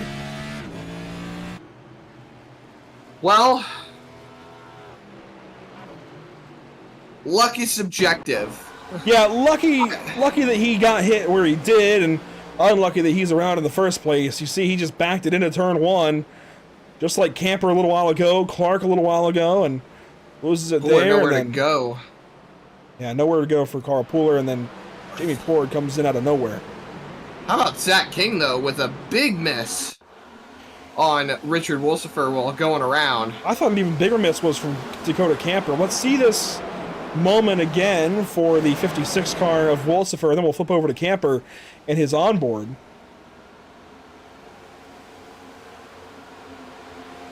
Maybe I am thinking of Camper already. Maybe that's who I was thinking of, and I'm just getting my cars twisted around. Wolsifer slides. Here comes Camper. Watch him go to the inside and just miss that. I mean, that is as close as it gets. Oh, boy. From top down, we'll watch it here from the blimp.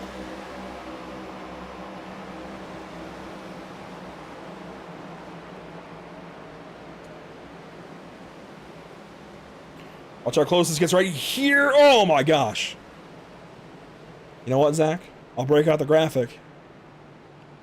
And you gotta hate it for Richard Wolsifer's night. I mean, great job by Dakota Camper to get that big miss, and I feel like it's a great nomination for Lucky Performance, Lucky Break of the Day. But you gotta hate it for Richard Wolsifer. He has been deemed as being at fault for the yellow. He has been parked for the evening. Wow. I believe that's the course, though, is if you cause 2 cautions. I don't recall the first one he caused. The first one he caused was when he came down across the nose on the front stretch.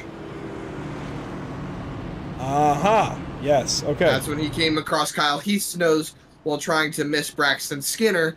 He was deemed at fault for that one as well. And of course, and deemed at fault for this one. And of course, hindsight is 20/20, and all of that goes into that saying. But I go back to my moment that I said earlier. That was around lap 50 or so for Richard. If he had backed out when Skinner came down the racetrack, he could still be in this race. Of course, the whole race could have been different from here on out, but he could still be in it. So I don't mean to single Richard out, but I think just in a general sense, if anybody goes back and listens or is currently listening, if you just sit back and save your stuff, there's a better chance you'll live to see the next lap of the race. I get in the moment racing, it feels like you've got to go for every hole, every gap, and go for every position. But I feel like more often than not, if you go for a gap, there's going to be some kind of close moment, if not contact or a spin, Whereas if you lean back and let the race come to you, you'll live to see the next lap, more likely. Obviously, there's caveats on each side, right? You can go for the gap and be fine. You can sit back and get crashed, but I just wish there was a little more give and take out there this evening. It has been all give and no take, or other way around. No give and all take. That's what I'm going for, Zach. Here we go. Restart zone coming up again. 8 laps to go in stage number 2. Here we go. Green flag.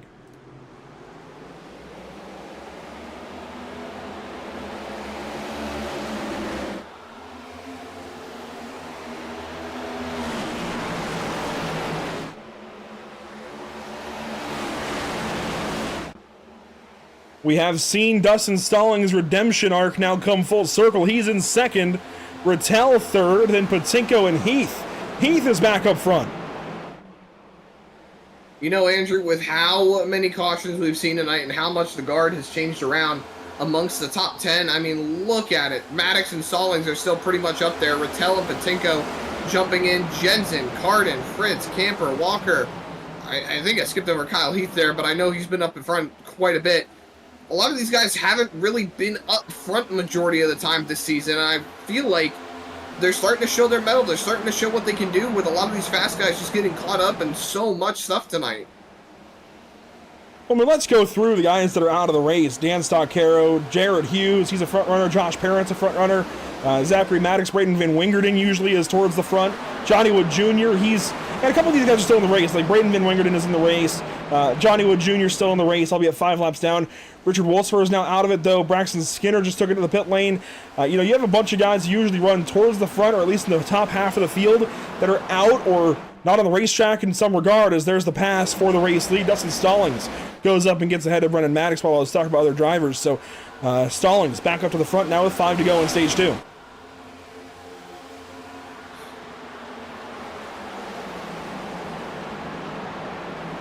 So much still left on the table. You see Maddox sliding up a little bit. Here comes Carl Pooler pushing himself into the top 10. He's one of the guys that just missed out on the chase. He missed a race earlier on in the season. There's been a lot of chatter about had he not missed that race, would he be pointed into the chase right now? And would he be racing for it at the moment? It's a lot of what-if scenarios. You know, Carl was only around. 11 points out of making the chase last week. 11 points. That's basically 1 spot per race. If he finished 1 spot per race higher, he would have been in the chase. That's how that boils down.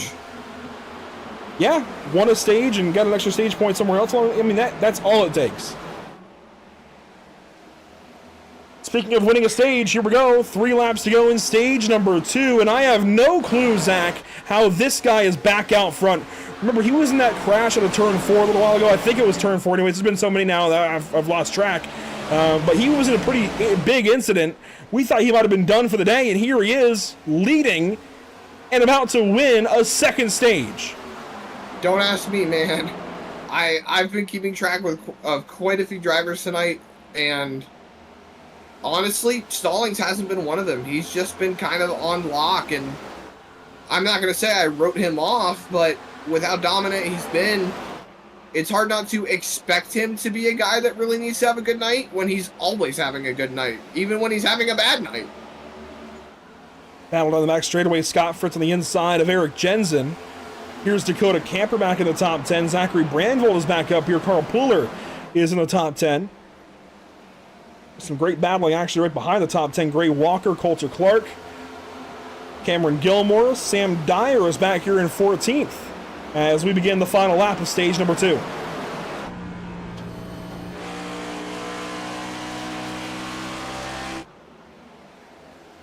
Down the back stretch, you see everybody funnel off of the second corner. A block there from Maddox to Heath. Trying to hold that 13 car at bay. The 13's got 20 lap better tires, but is up the racetrack. And here we go out of turn 4. Dustin Stallings will sweep the stages at Nashville Superspeedway.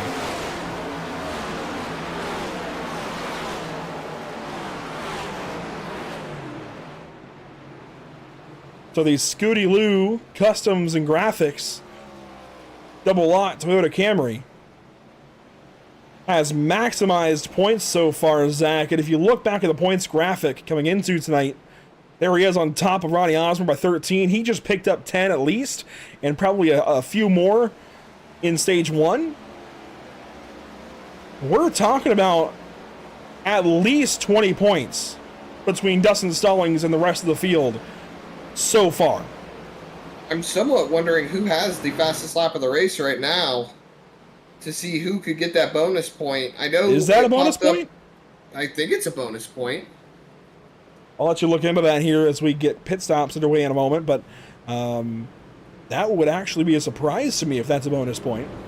I know NASCAR recently added the Xfinity fastest lap of the race, but I'm not so sure that we have one here in the BRB Buttkicker Cup Series. That would be news to me. Regardless, Dustin Stallings leading the way. Here we go for pit stops once again here at Nashville. One car staying out. That is Ronnie Osborne. He's actually getting the lap back. So he'll be back on the lead lap after this caution as here comes everybody to pit lane, more or less. There are a couple of cars staying out. Scott Fritz pitted 11 laps ago, so he's staying out. But mostly everybody coming in this time.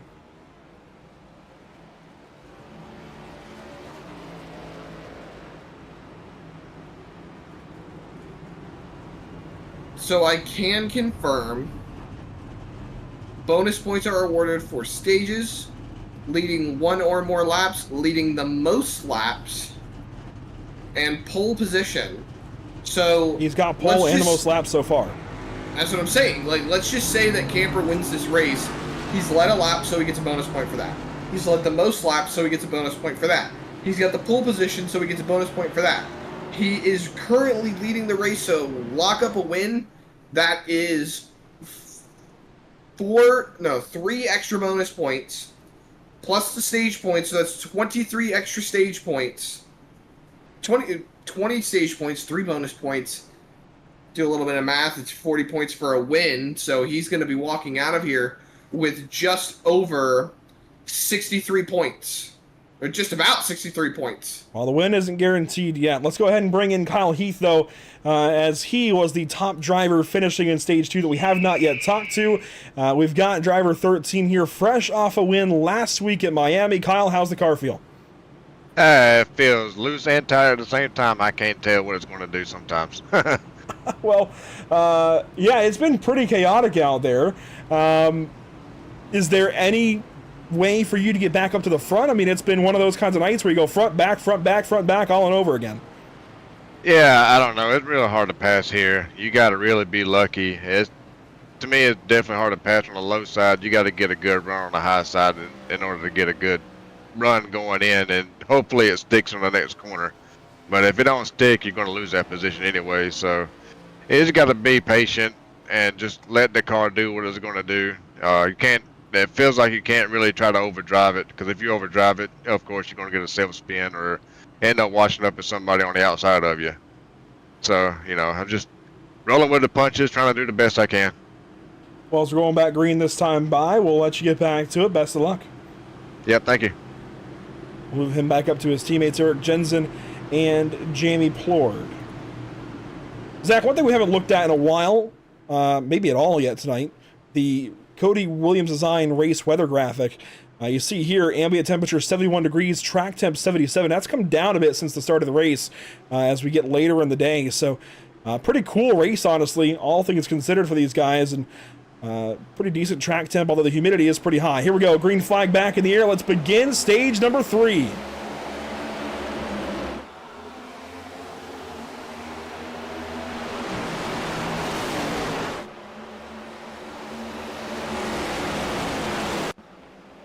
Scott Fritz, Dakota Camper, Carl Pooler, Cameron Gilmore, Zachary Brandvold, your top 5. Headed down to turn 3. Evan Patinko up here in the top 6.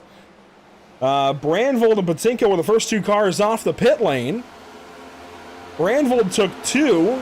Patinko took 4 and somehow beat the double lot off the pit lane. I'm surprised by that. Don't be surprised.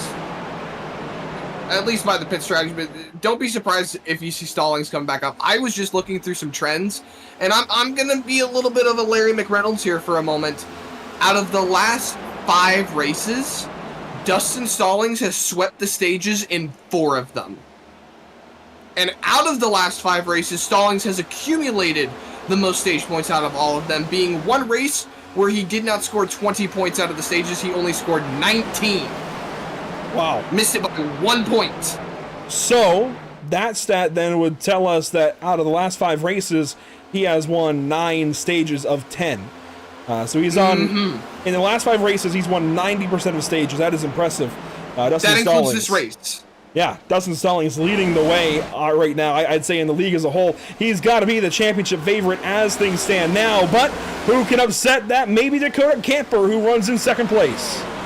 That he could. Camper, I was looking at a lot of the statistics circling Dakota Camper right now, and I mean, he's got the ability to go out there and do it, but in the last few races, the guy who has consistently scored the closest towards Dustin Stallings is 1, Scott Fritz, and 2, if I'm not mistaken, looking through it a little bit, would be probably Dakota Camper. Yeah, Scott Fritz, Dakota Camper are 2 of the drivers that have been the top scorers. The only other driver that has been a top scorer has been Kyle Heath. So there you go, your top 2 in 7th place right now. Some of the top points earners lately in the BRB Buttkicker Cup Series. We've gone on past halfway a few laps ago. Here we go on to lap 100 of 190. We're finally working back down the hill now, Zach.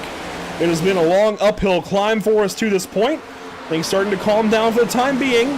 And yes, I will knock on wood this time. I'm going to join you there. I didn't say anything. I am not the chaos bringer, but I'm going to join you there. Side by side, though, down the back straightaway, this is right behind Evan Patinko. This is for the 9th spot. Rattel on the outside. We got one car sliding through 3 and 4. I heard it through the cameras. Not seeing who Maddox, it was, but maybe. to save Maddox. Oh, my goodness. Maybe it was Stallings, actually. They both fell back a bunch. Just a little bit. Maddox down low. Stallings up top. Evan Patinko benefits hugely from that. Picks up 3 spots. Let's watch this back. Watch the 00 of Dustin Stallings and 23 of Brendan Maddox. Teammates over at Maverick Motorsports. Stallings up the racetrack there at a turn 2. And then down here in turns 3 and 4, what happens here? Even the most elite of the series can get loose like that. I mean, that's big. Just got really, really hot going into turn number 3. It's not something we haven't seen. Look at Evan Patinko. That's why we call him down low. Patinko. Yeah, that's why we call him down low Patinko. That was a really cool move. That was an awesome move. Way to back. capitalize. One heck of a job right there. Let's get back to live pictures. We have a side-by-side fight for 3rd place. I thought, a couple of cautions ago, Zach, I thought Zachary Brandvold was out of this race. He got a big hit in that instant with Zach King and Coulter Clark, but here he is racing for 3rd, and he's going to get that 3rd spot away from Carl Pooler. He is now the 2nd best, well, has been the 2nd best chase driver for the last handful of laps. Brandvold's been the most consistent all race long.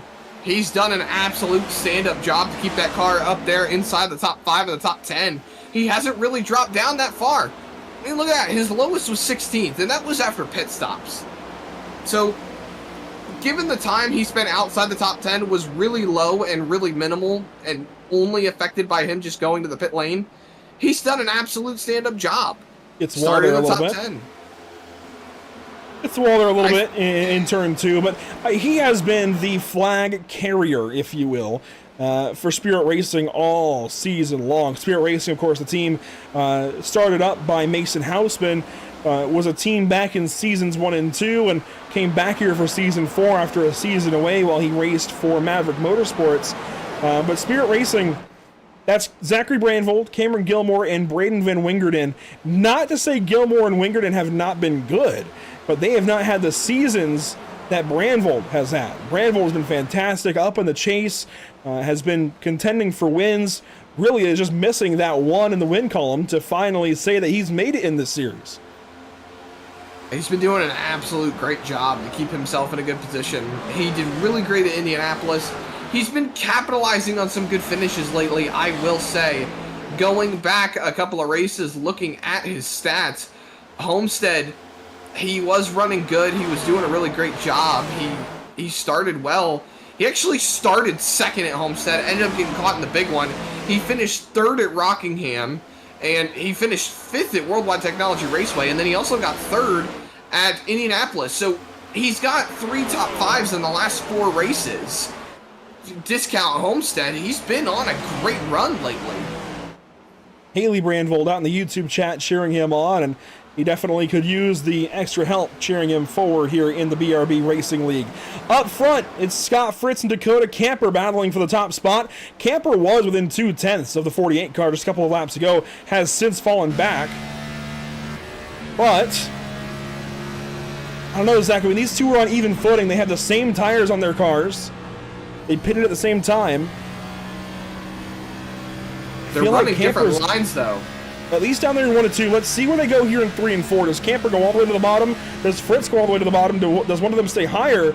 Camper enters higher, tries to get the arc off the corner while Fritz exits a little higher. See, now, if you kind of look at it, they're exiting around the same. Camper's entering higher, and he's cutting a bit of a late arc into the corner to carry a little bit more momentum, which is really doing him some good. It's putting that car in some clean air and letting him carry that momentum off corner exit, as he does tap the wall there a little bit. But it's a good thing to do, especially in a race car that has been notoriously, I don't want to say bad in dirty air, but it hasn't exactly been the greatest. And it's one thing actually you learn from open wheel racing too. The aero wash is so bad half the time that they just tell you, whatever the guy in front of you is doing, do the opposite. Make sure you keep the clean air on the nose. Make sure you keep in that clean air, because that's just going to be what propels you forward, maximizing the clean air on that nose. I think it's fair to say this car is particularly difficult to drive in dirty air, as we're noticing a certain purple car getting closer and closer. That'd be Zach Brandvold. But this is not a particularly easy car to drive in dirty air. It definitely gets aerotight very easily. Think the Indy car, for example, as you mentioned, open wheel cars, that's right up that alley. So it definitely takes some inspiration. A lot of drivers have likened it to a heavier Indy car, right? Where it's so aero dependent. You've got to pull out some of those IndyCar tricks and those aero tricks and such, but it's heavier. It kind of lugs through the corner. It obviously does not go as fast, so definitely some comparing and contrasting there between this car and the Dallara-built IndyCar, whether it's a Chevrolet or Honda over there in the IndyCar world. Some battles throughout the field, though. Coulter Clark and Zach King. This is for the 11th spot. Clark has it. King wants it. Oh, there's some contact. And, you know, I'm surprised, Zach. I'm thinking back, does King not have 2 cautions caused today? I mean, go back to the incident with Kyle Heath, where he tapped the 13 down in 1 and 2, and then he spun off the nose of Evan Buttkicker, but it was all on King there on the restart. I mean, Buttkicker wasn't hitting him. I don't know if that was a miss or if race control felt differently than we did, but I would have thought that he would have had 2 incidents. I can tell you for certain that race control is going to be drinking a big old cup of coffee or a Red Bull tonight, saying I'm checking through all of the incidents tonight, and I wouldn't be surprised if some of them are being reviewed post-race, and that's really one of the only ways that you can save yourself. That could be part of it. And we saw even on Sunday in the Major Series a handful of incidents be selected for post-race review as opposed to in-race review, so that could be part of it. Adam's maybe choosing to review something later on as Cameron Carden's going around, maybe. Hang on to it, Cameron. Oh, into Sam Dyer. Big hit, no caution yet. Watch out, Braxton Skinner and Jamie Plord. There's the yellow for car 21 and car 38. Question is, who's going to get credit for this incident? Going to be a tough call, as it has been most of the night. So watch Cameron Carden here in the 21 car. He's racing with Gray Walker, a chase driver. Of course, Cameron Carden, a non-chaser. They've had a couple of run-ins earlier this season, just packed air on the rear spoiler, and Cameron was trying to hang on to it. Gray got back into him. Cameron did a good job of locking it down and trying to hang on, but ends up causing a pretty interesting incident here on the backstretch. This is going to be a difficult one for race control to review because he gets loose almost has it saved. Gray hits him, then he overcorrects and gets Sam Dyer. That's another chase driver. This is 2 chasers involved in the same incident. And then I don't know that the caution came out for him or if it came out for Plord spinning. Do you rule maybe that Plord was spinning to miss it? I mean, that's difficult.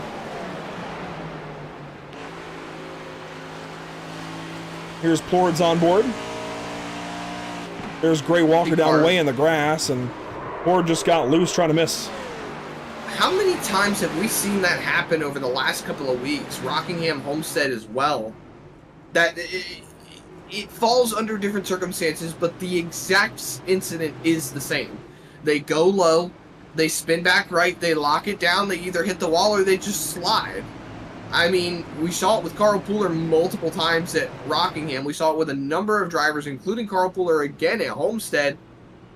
That incident has been repeated multiple times the last couple of weeks. Yeah, we've been seeing it a lot lately. It's just something with the weight bias, I feel like, in these cars. But let's bring in the driver who's leading the race right now, albeit under caution. You were just leading under green. Scott, how's the car feel so far? Car feels great and clean air. I think if we can just keep the rears under it, we'll be all right here. I've been looking for this race all this season because this is my favorite track. So hopefully we can see what we can do here at the end. I recall you being good here last season, and I was curious as to why you chose it as your sponsored race. But this Scott Fritz Designs 250, it's been kind to you at times and unkind to others. Of course, you say the car feels good. Do you think you can win this thing? Yeah, I've been. I don't need stage points anymore since we're not in the playoffs. So I've been kind of just playing my pit strategy off to try and have clean air here at the end for this long green run. So we got it. So as long as we can keep it, I think we can hold on. And tell us a little bit about Scott Fritz Designs here before we go green.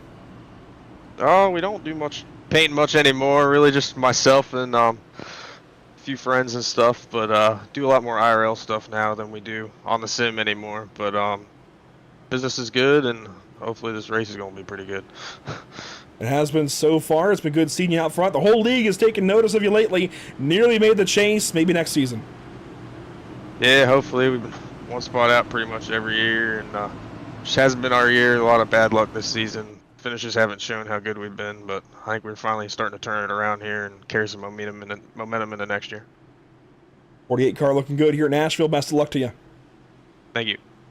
That's Scott Fritz, kind of teammate-less now. Had a bunch of teammates when the season started, but kind of on his own here now at Full Tilt Sim Sports. Here we go. Green flag coming back out, Zach. A little over 70 to go here at Nashville.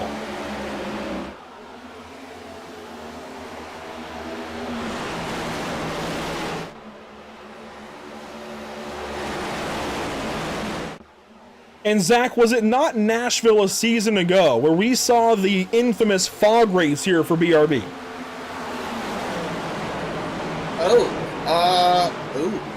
I can't even remember. I believe it was. We had 2 fog races early this year on Pit Stop TV. One was here at Nashville, I believe, for BRB, and one was at Darlington for the Simrat Market Cup Series. We're getting there. I mean, look at the fog around the racetrack, Zach. We are getting close there. Humidity is pegged nearly at 95%. We are getting foggier and foggier. Look at this view from the blimp high above. It's getting murky out there.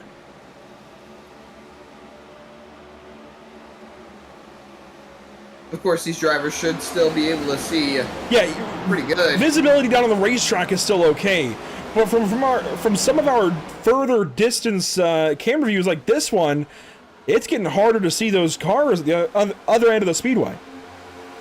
I think we're also going to start seeing a little bit of heating up here. I know it's starting to get clouded over, but the heat is on right now. Kyle Heath moving back up, stacking up Carl Pooler. Pulled a bit of a slide job, and that stacked Pooler on the outside line, dropping him back to Brendan Maddox. Riding on board right now with Andrew Rattel. Coulter Clark right behind him, looking around the outside line.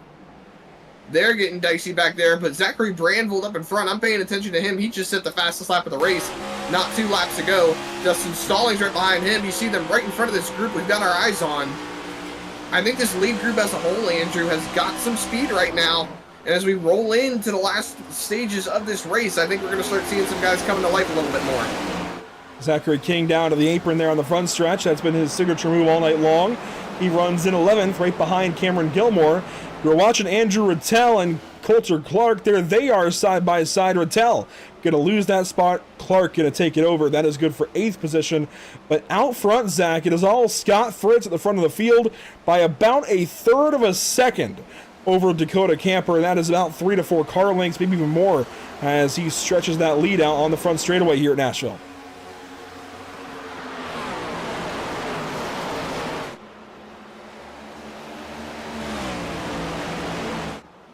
Once more, I want to give a thank you to our partners with the BRB Buttkicker Cup Series. Of course, this evening's presenting partner is Scott Fritz Design, so a big thank you to Scott for partnering up this evening with the BRB Racing League, but also a big nod to the Buttkicker, Ascendance Trucks, Idealease, Sundance Pizza, Performance Food Group, and Maddox Graphics, otherwise known now as MX Wraps.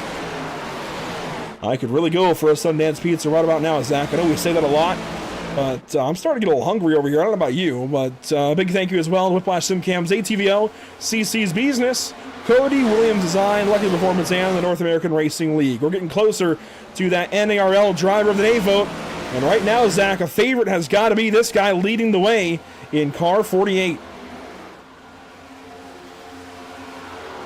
Fritz has been out in front since we got back into, or not since we got back in, but since we've really moved into stage 3. Oh, Heath, big move! That was really, really close right there. Yes, it was. That was Kyle Heath on the inside of Dustin Stallings. This is for 4th. Stallings going to lose the spot.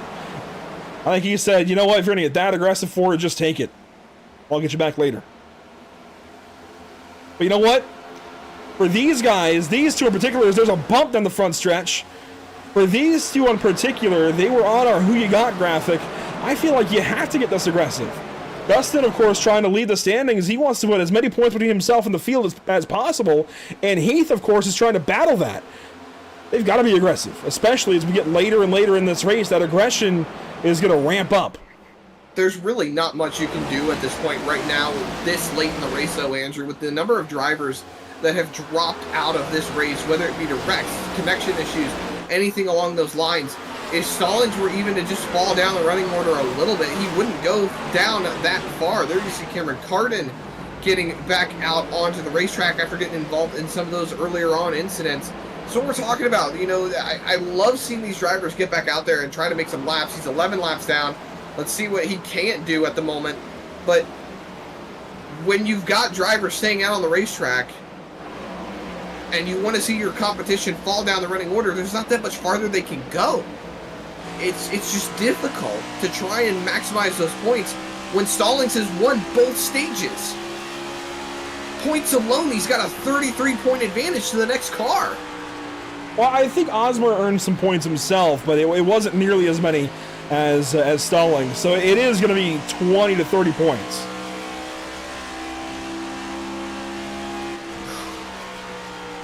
Here's a move from Cole Lewis to the inside of Sam Dyer. Cole Lewis in the M&M machine, and I don't mean M&M's the candy, I mean M&M the rapper. A good-looking 52 car. Again, we're in Music City, so we talked about these paint schemes earlier tonight.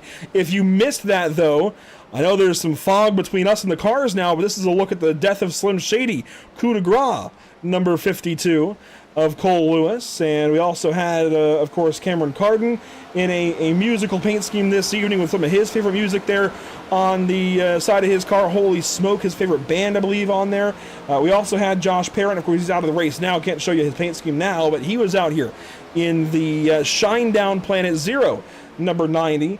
And then we also have Caden Perkins on the racetrack, one lap down, but in the Luke Combs Back in the Saddle Toyota Camry. So not a great fairing so far for these musical paint schemes, but still some good-looking race cars out on the racetrack.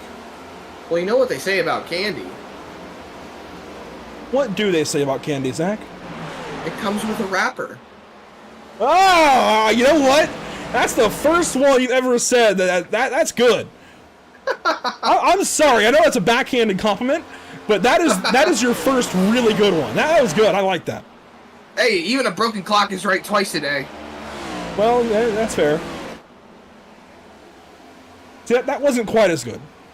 That was still good. But as we work on, inside now of 60 laps to go, call it 59 to the end, Scott Fritz leads the way still over Dakota Camper. You know, Zach, for the first time all night long, we might have to start thinking, and I know we're still probably 30 or 40 laps away. Do these guys have enough gas, though, to go to the end? No. No. I don't know. A fuel run on a 1.5 usually, and I want to get this in and then by all means discredit me in a second, but a fuel run on a 1.5 on 100% fuel is usually about 50 to 60 laps. These guys have run 17, they're inside of 60 to go. It's a shorter track, not by much, but by enough. I know we're on 80% fuel. I mean, it's close at least. They shouldn't need a whole lot to go to the end. So, full can of fuel in the race car is 52.6 gallons for this track. 52.6 laps? 52.6 laps, yes. 52.6 gallons would be horrendous, but 52.6 laps is about what they're looking at on a fuel number. Now, that's not given the fact that a lot of these guys are already probably in save mode, so let's point that number in a better direction. I know when you tend to make a fuel number, Andrew, you tend to do an estimate for your own racing or your own sake. You tend to go a few laps extra. So I'm going to put a ballpark estimate, and I'm going to put about 55 laps. And for saving purposes, I'm going to put about 58. Okay. So likely not enough to go to the end, but if we get a caution maybe, definitely. I think if we get another caution this evening, everybody hits the pit lane, fills up, goes back out, and likely does not come back in. It's definitely a one-stop stage. Definitely a one-stop. We went green with 100 laps to go in the stage, and I know we've had some incidents already that have slowed it down a little bit, but still, all things considered, even if you were to pit outside the window, you're still definitely looking at a one-stop stage. Watching your top three, Scott Fritz, Dakota Camper, and Zachary Brandvold. Only 4 cars are truly out of the race. Dan Stockero, Jared Hughes, Joshua Parent, and Richard Wolsifer. The final of those drivers was parked for the evening for too many incidents. The lowest car in the field right now is actually Zachary Maddox. He runs down in 25th spot, albeit 12 laps down. 1 lap behind Cameron Carden, who runs in 24th, who's 3 laps behind Braden Van Wingerden, who runs in 23rd. He is 3 laps behind Johnny Wood Jr., who is 22nd, and then 3 cars are 1 lap down, those being Christian Barnes here in turn 3, Braxton Skinner, that was turn 2, Braxton Skinner down the backstretch in 20th, and Caden Perkins into turn 3 in 19th spot. The final car on the lead lap right now is Sam Dyer. There he is. And Zach, if we circle back around to the Sam Dyer story, he has kind of backed his way into the chase, and I think he's relatively open to admitting that, right? There's been some conversation in the series Discord about it. Look at all of that damage, though. This is not how he wanted to start the chase. I know he kind of got here on some asterisks, and again, he's open to saying that, but I know he was also hopeful to go as far into the chase as possible. This is not a good start for him. That's a lot of damage. Well, at least he has the benefit of there are quite a few guys behind him, or not quite a few guys, but at least a couple guys in the chase that are definitely behind him, so he's looking to stand and maybe gain some points here tonight. Yeah, those being Barnes, Wood, and Wolsifer, and Hughes, yeah. So he'll likely pass Hughes in the standings. Maybe even Wolsifer. I want to say he'll potentially pass Wolsifer, as we see Osmer taking to the pit lane. First one down, and we're within the window. I think that's what this is. This is a play to pit early, not have to pit again this race unless he really wants to, under a caution or something. This is a play to pit now at 24 laps complete, get some tires back on the race car and get back out there and try to run some guys down, I think.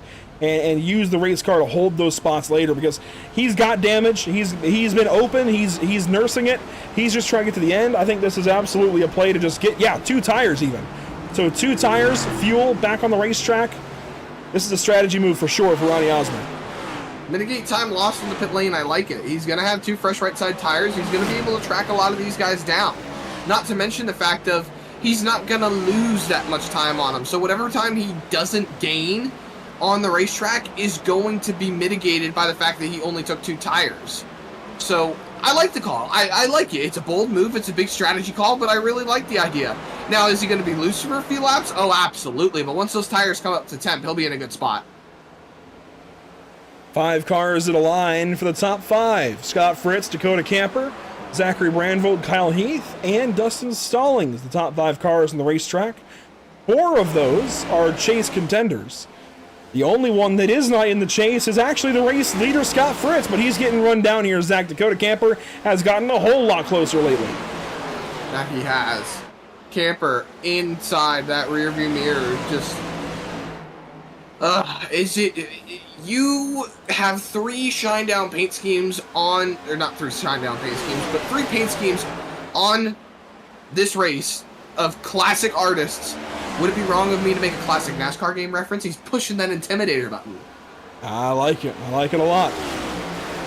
Dakota Camper certainly getting close, wishing he had that Intimidate button for sure as he goes down to the inside. This is for the race lead, and he gets into Scott Fritz. He sends him around. Big hit for Scott Fritz. The whole top 4 involved. And we are Zachary back under caution. Brandvold makes it through all that. I think the biggest probably not the biggest takeaway, but oh my goodness, Ronnie Osborne just pitted. He's on 2 tires. He just set the fastest lap of the race. Where does this put him now? Where does he shake up? Does he pit? Does he stay out? Oh, well, he is not the first car 1 lap down, so it's likely going to take a wave around for him. So he'll line up at the rear of the field for the restart, but this is huge, Zach. Scott Fritz could have been the first chase upsetter of the season. And here he is, wadded up now in car 48. Well, it was looking like he had a chance to win this race. I mean, he certainly had a chance to win the race. Dakota Camper got to his inside immediately and got into him. Here's a look. Camper just got aggressive, missed the bottom, and then hit him again. And that's Scott's race done. Well... that is a shame. And Camper, he was even a little free getting in there. Got back up into the 48, came down and collected the 13. And I'm going to do it, Zach. I'm going to break out the graphic here for our next replay. Because you know who I'm giving the lucky performance, lucky break of the day to? Let's watch this whole thing develop from car 55.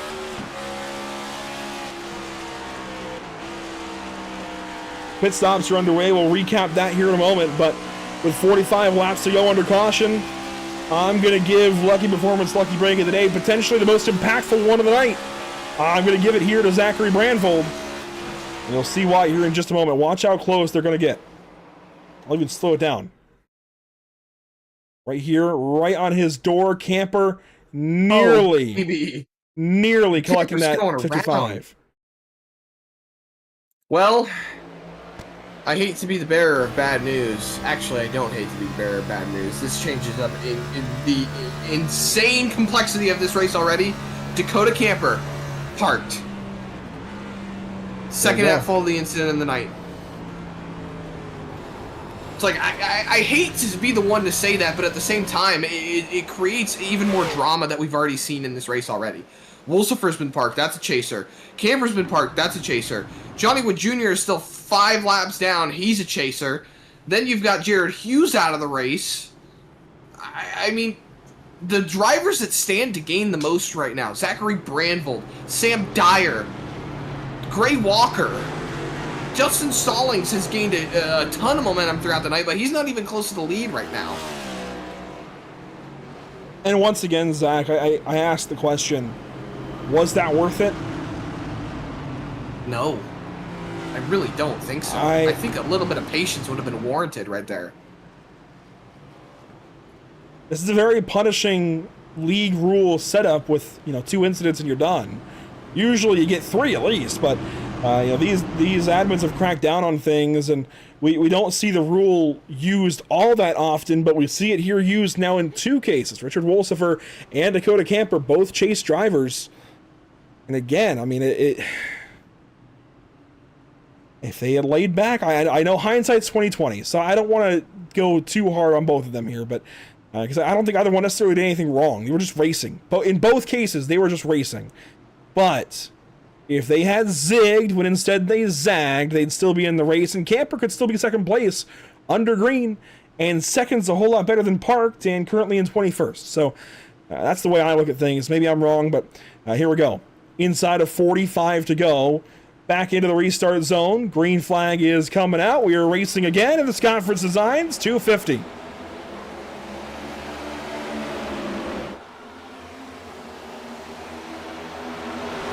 Immediately, Stallings down to the left rear of Brandvold. This is going to be interesting. Racing for the lead. 3 Toyotas back up front. Brandvold has pretty much been sitting, waiting in the wind on what could potentially happen for his race by getting up to the race lead. All of his competition really seems to be taking themselves out at this point. You see Pooler and Coulter Clark going at it, trying to see what they can do, maybe pick up these spots, maybe keep themselves in good contention as we roll on through the night. Pooler up the racetrack, he gets single file, a couple of cars back there tapping the wall.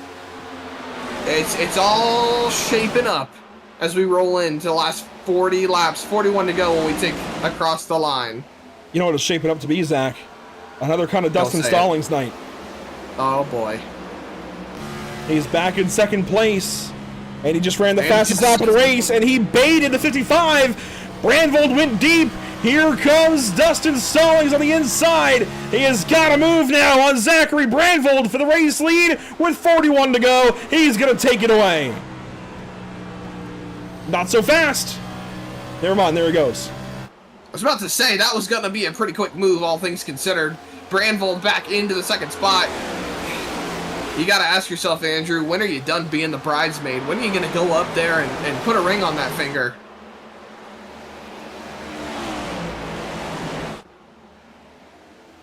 Meanwhile, about three wide behind these guys for third. Coulter Clark going backwards. Carl Pooler with him. And again, one of my favorite paint schemes I've ever seen, Buckeye Optometry on the 10 car. He's back up here. Cameron Gilmore, he's been run through the ringer tonight, but he's back in the top 10, racing nearly for a top 5. Rattel got pretty close right there to almost going around off the nose of Cameron Gilmore, but we stay green, we stay clean. These guys still having at it, and really, I feel like the top 10 is so reflective of how this night has gone. You've got Stallings and Brandvold up at the top. Then we ride on board with Pooler here. He's in the 5th spot behind Maddox and Rattel in 3rd and 4th. You've got Coulter Clark sitting in 6th. Cameron Gilmore 7th. Evan Patinko is 8th. Zachary King has rebounded up into the 9th spot. And then Jamie Plord. Jamie Plord has been through so much tonight. He has been involved in wreck after wreck after wreck. He's had damage on that race car. He has been knocked around. He's kissed that wall, and he's got it tapped in the rear end. And he is still in this thing and inside the top 10. Plord's been gone for I don't know how long. At one point, nobody could get a hold of him. Kind of just dropped off the face of the earth. And I'm sure he had personal things going on. His Gray Walker absolutely annihilates the outside wall behind him. But it's good to see Plord back up in this BRB Racing League and in the top 10 as Gray Walker just really knocked that fence down big time out of turn 4. Falls back to Ronnie Osmer here, and they're side by side now to turn number 2. Gray Walker, another chaser. I think that's maybe a surprise this season. Not to say that he's not capable, because he is, but I don't think anybody expected it. For him to go up there and get a race win this season, be in the chase field, a very good way for this season to have gone. I think no matter how the rest of the chase goes, Zach, it's going to be a season of success for the Jaguar Artistry number 18. Certainly, though, would like to cap it off with another trip to victory lane and maybe even a run at the championship. You never know how the rest of the season can go. I think he's already put himself in a good spot, though. We're just 3 wide. They're off of turn 4 for a moment. They settle things down now. Plord goes to the inside of Gilmore and takes that spot away as Clark goes on by Patinko. And King is maybe wrecking Patinko. Yes, he is. Wrecking out of turn 2. Osmer is back in it. And that, I think, certainly, Zach, will be Zachary King parked.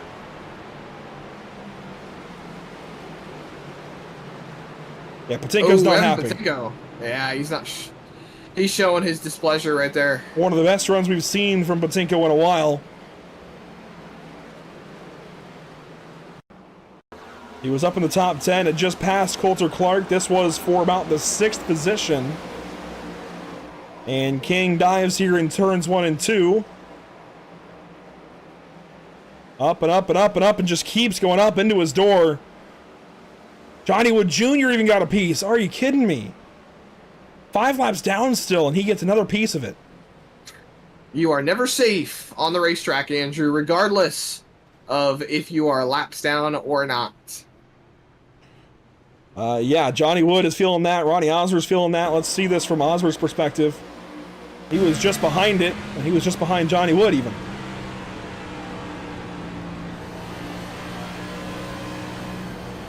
So on board with Osmer, just not much you can do there.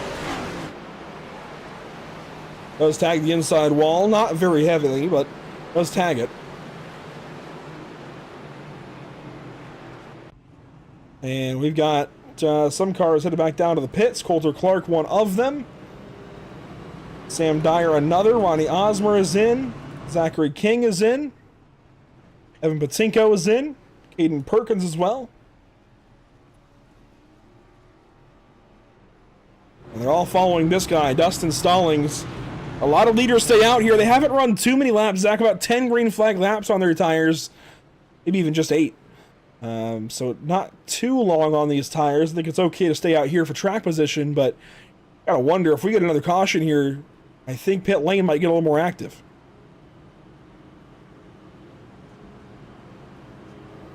I mean, you're setting up for a late race. I don't know. I think the closer we get to the end of this race, and if we keep seeing more cautions, I don't know. It creates a circumstance where you're just kind of setting yourself up for either a win-win or a lose-lose situation. You get into a point where it's like you want to pit, but you don't want to lose that track position because you're running out of time to gain that back should this race stay green. But then at the same time, let's kind of throw it back a little bit to what we saw in the Majors race. We saw guys pitting, and they were never able to regain that track position because there were so many cautions going on. Not to mention, they were also stuck in the back where the cautions were happening, so they ended up getting involved in the first place. It's like, where do you draw your line in the sand on what you want to do with your race based on how it's played out? I will say, Nashville, I think, has become a pretty chaotic NASCAR track in general. At least in the Cup Series. I haven't been able to watch many Cup races lately or Xfinity races, but the highlights I see, man, this place is chaotic. It brings out the craziness in the field, and we've seen that here tonight. So it's par for the course so far for this racetrack. It's a challenging racetrack. It's a little bit tighter than most intermediates, a little more narrow. I think the only other track that's this narrow, that's an intermediate, this size, would be Darlington, and it's more narrow. So, to compare it there to a place like, as Florida's going to the rear, I don't know why, Zach. Do you know? EOL penalty. Okay. Interesting, but regardless, to compare it to a place like Darlington, and for it to still be a pretty solid race like this, that's saying something. These guys are still putting on a decent show. As here we go, 31 laps to go at the drop of the green this time by Dustin Stallings, Zachary Brandvold the front row, old tires out front.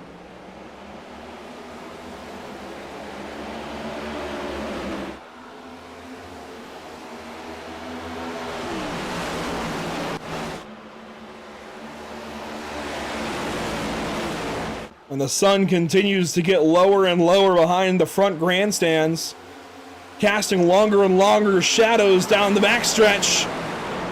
30 laps to go. This next time by, Zach. Big hit to the wall, Rattel. Massive hit. Massive hit. Big snap of oversteer. That engine is done. I think it's straight to the pit lane for Andrew. Oh, no. I can also confirm the 51 has been parked. He is done for the event. Let's see this for Andrew Rattel in the number 6. This will be all she wrote for his race. That'll be at least 30 minutes in the pit lane. Racing with Cameron Gilmore, was there contact? The answer is no. And it had been 14 laps since he had pitted, so he was on the same tires as the leaders. Man. I know it's the iRacing.com sim. I know these hits are not, in a sense, real, but... If he's got a direct drive wheel, that's going to feel real. It makes you cringe, man. A hit like that, riding on board, it's going to look even worse. You see him trying to catch it, doing the best he can. Oh, man.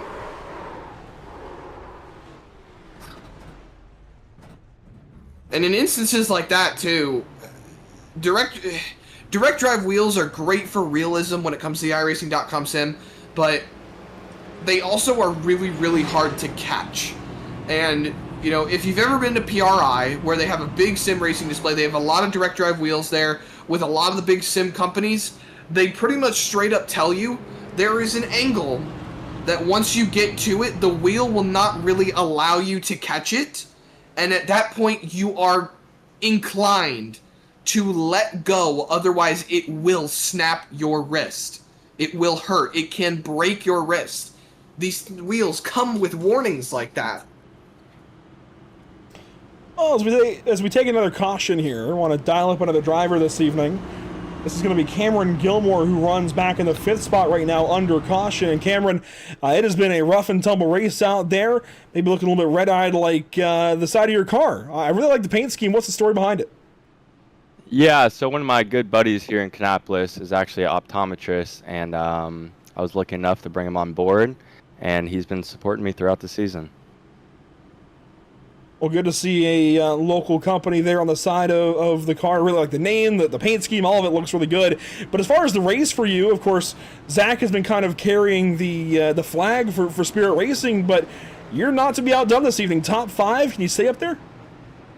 Yeah, car's a lot of speed. We're going to try to keep it clean here. It's been kind of a wreck fest, but confidence is all-time high, so we'll see how we end up.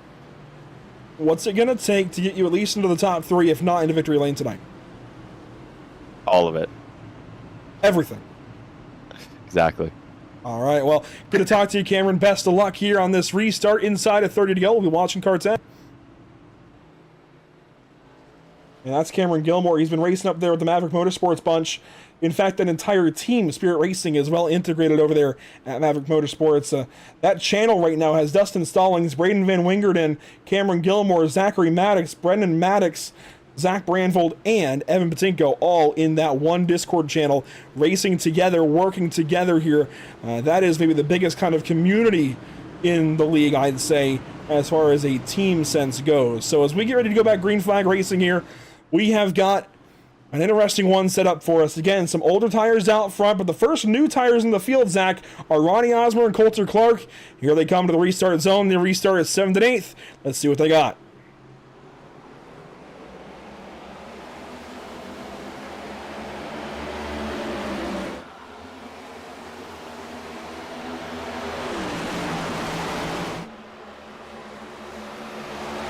Up the racetrack, Braxton Skinner in the wall. Caution. That's a big hit for the 33 car right there. Rear end into the wall. Doesn't look like a ton of damage on that race car. He's going to get it back rolling. Let's see what happened here. Looks like it might have been off the nose of Jamie Plord, perhaps, or... No, actually off of Cole Lewis. Oh, no. Yeah, just slides up the racetrack right there. Gets him in the left rear. Good job for Skinner keeping it up there. Gets it back rolling. Not too much damage. I mean, he's probably going to have to take it to the pit lane, get a little bit fixed, but it doesn't look like it's going to be all too bad. On board with Cole Lewis. Just throws it in there really, really deep. Ends up slamming that 33 car, and... Well, he's on his merry way, but he's probably going to end up taking a pass-through penalty. Yeah, I would say that he will be going to the back again.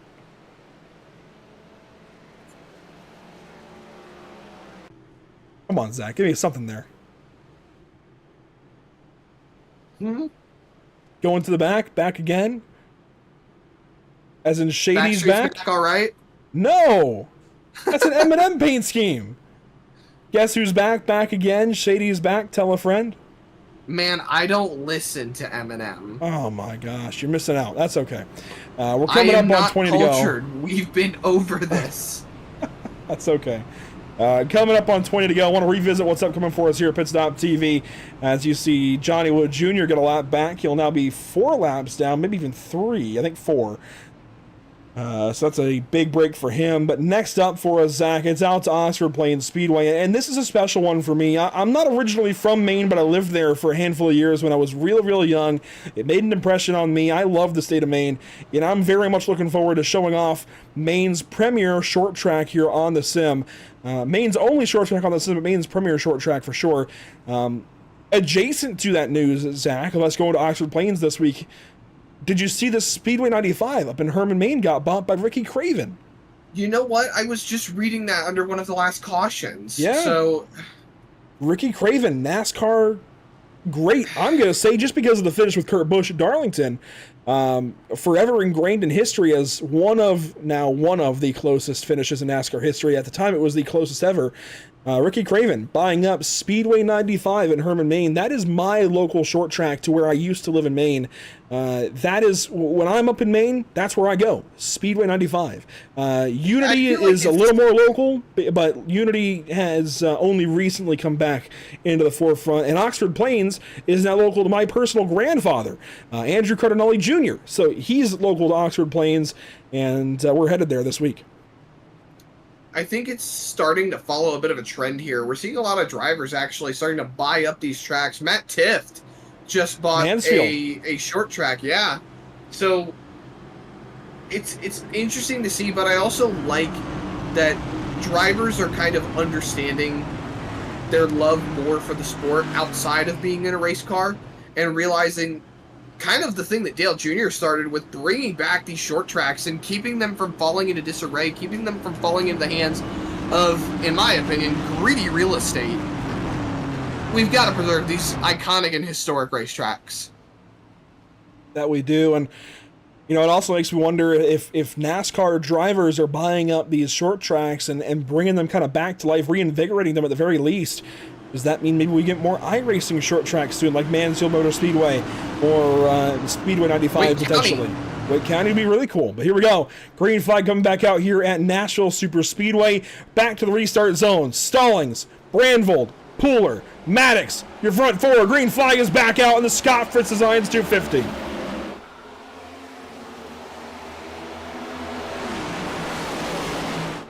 And that time, Brendan Maddox clears Zachary Brandvold. That is big, as they're 3 wide off the corner for about 6th or 7th.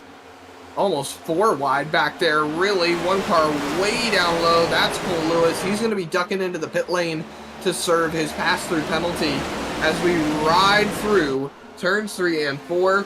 We're coming into frame of about 20 laps to go here, Andrew.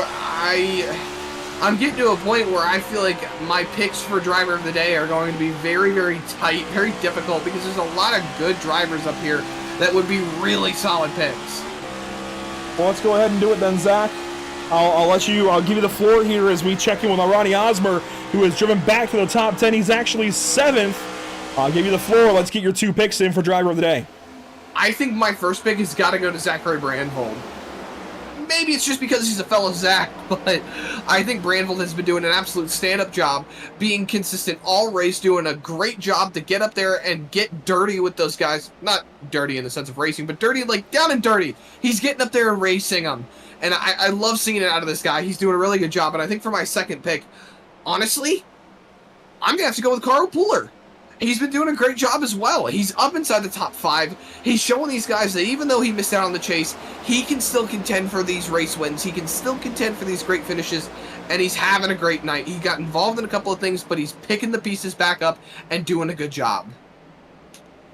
And for me, I got to take the race leader, Dustin Stallings. 73 laps led. He's been to the back at 24th spot, has driven back to the front, swept the stages. It gets no more driver of the day than that for me, as Dustin Stallings leads here with 20, now 19 laps to go. And also a nod to Ronnie Osmer, who's just driven up into 6th spot. This has been another performance where somebody was up front, went all the way back to 24th spot, and is driven back to the front again. This is Ronnie Osmer. He was a lap down a little while ago, thought he was out of things.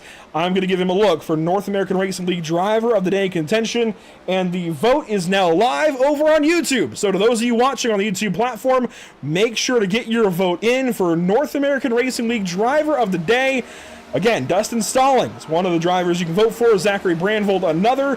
Carl Pooler, another. And Ronnie Osmer, another. They all run in your top 6. Laps are winding down, though, Andrew. We're getting closer and closer to being within about 10 laps to go. Single file throughout most of the field.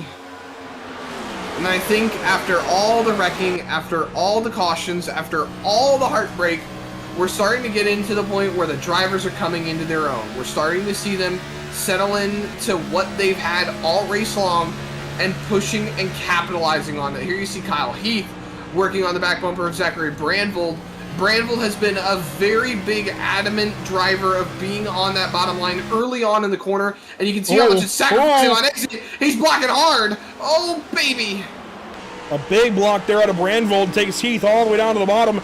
Now up the racetrack. You can tell these guys are getting down to the end of it. Here comes the run out of Heath. Brandvold straight to the bottom. Heath knew that was coming. I was expecting the crossover, take away the preferred line, and Brandvold's been super good on the bottom line. But that top line, Andrew, it's been very good to Heath. So we'll see what happens in a little game of self-clear. He gets very much clear, actually. I thought he was closer than that. Gets separated, gets rolling. Keeps Heath behind him. That reels in Carl Pooler now. He's working on the back bumper. Look at Ronnie Osmer. Big send to the inside of the 71 car. Battle for 5th. Osmer to the inside. Pooler on the outside. Side by side across the stripe. 15 laps to go. That time by as the 15 moves into 5th. And Coulter Clark takes a swing there at Carl Pooler. That was very close. That could have been a turnaround right there on the 71 machine. But we stay clean, we stay green. 15 laps to go, 14 at the line. Stallings and Maddox have worked themselves out away from these guys. Brandvold right behind. I think everyone's still pretty much within relatively close distance. 4/10 to Maddox, a further 3 from Maddox to Brandvold, 2/10 back from Brandvold to Heath. And then it's about another 4/10 back from Osmer on back. It's just a good spread right now. I feel like it's a really good spread. And one driver I know that you had a hand in designing his paint scheme, he's up inside the top 10. Caden Perkins joined in late, didn't have a lot of practice time, didn't have really any practice time, got involved in a couple of incidents, went as low as 27th. Here he is, Andrew. He's back in the saddle. On the side of that race car. Oh. Hits the wall there in turn 1, but that's okay. He's back in the saddle, moving up through the field. 10 laps to go nearly. And he has shown up all of a sudden at the end of this race. So props to Caden Perkins down to the inside of Jamie Plord. Of course, Caden had that moment pitting out of turn 4 earlier, which was kind of a silly goose moment, if you will. But now with 12 laps to go this time by, he's looking good. Taking it low. Front of the tank on the outside. Meanwhile, Christian Barnes runs here with Johnny Wood Jr., who's 4 laps down, and Scott Fritz is back in the race, some 12 laps down. Hey, at least you gotta show some admiration for these guys staying in it, not really wanting to give up. Doing an absolute amazing job to stay in it, maximize these points. Obviously, if you're Johnny Wood Jr., you can't really afford to be losing out on stage points. You can't really afford to be losing any position, really. And as we hit 10 to go, here we go. Trying to think of our chasers here. Here's a couple of them, Brandvold and Heath, side by side to turn 3. Down low, Heath trying to make it work, that outside line. In good defense for Brandvold, but it looks like that bottom's going to prevail. And again, maybe not. The bottom had it across the stripe. That was Kyle Heath on the inside, and he will take 3rd place away. I would say, Zach, for what it's looked like, just the eye test, the top 3 on the racetrack currently, and maybe even the top 5, have been the top 5 on the racetrack the last 2 or 3 weeks. Stallings, Maddox, Heath, Brandvold, Osmer, they have been the names you've been saying the most here these last couple of weeks. So certainly up front where they need to be, and there goes Osmer around the outside of Brandvold. What a move.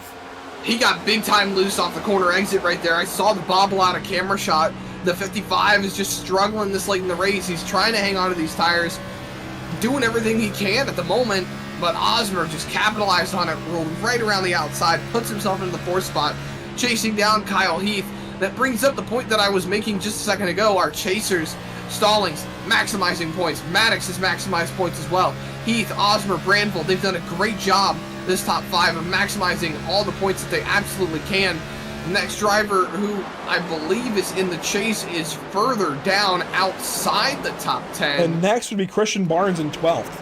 Yeah, that's a little bit further down the running order. It's your top 5. So Stallings, Maddox, Heath, Osmer, Brandvold, and then Barnes in 12th, Walker in 13th, Dyer in 15th, Wood in 17th, all the way down to, let's see, Camper in 25th, Wolsifer in 26th, and Hughes in 28th. Those are your chase drivers. It's looking to be a good points day for a lot of guys. Now, you're going to lose ground to guys like Dustin Stallings and Brendan Maddox, but guys like Sam Dyer, he's going to jump up from 12th in the points. He was already pretty close to the guys in front of him, and now they're behind him.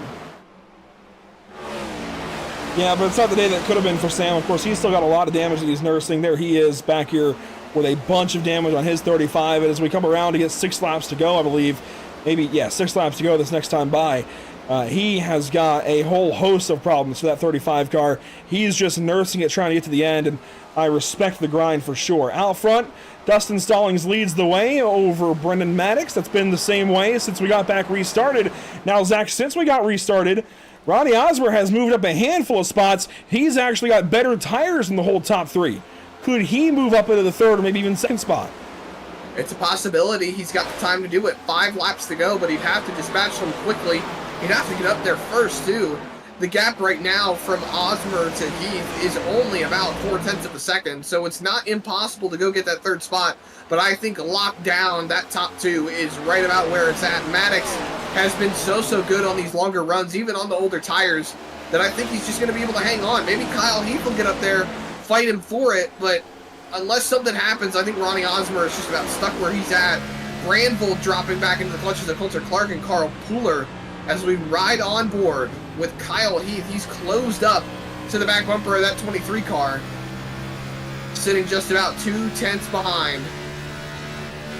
I don't know, Andrew. I think we're just about locked down right here unless we get a caution. Yeah, I don't know how much is going to change at this point in time unless we get a yellow flag. There's your top 3.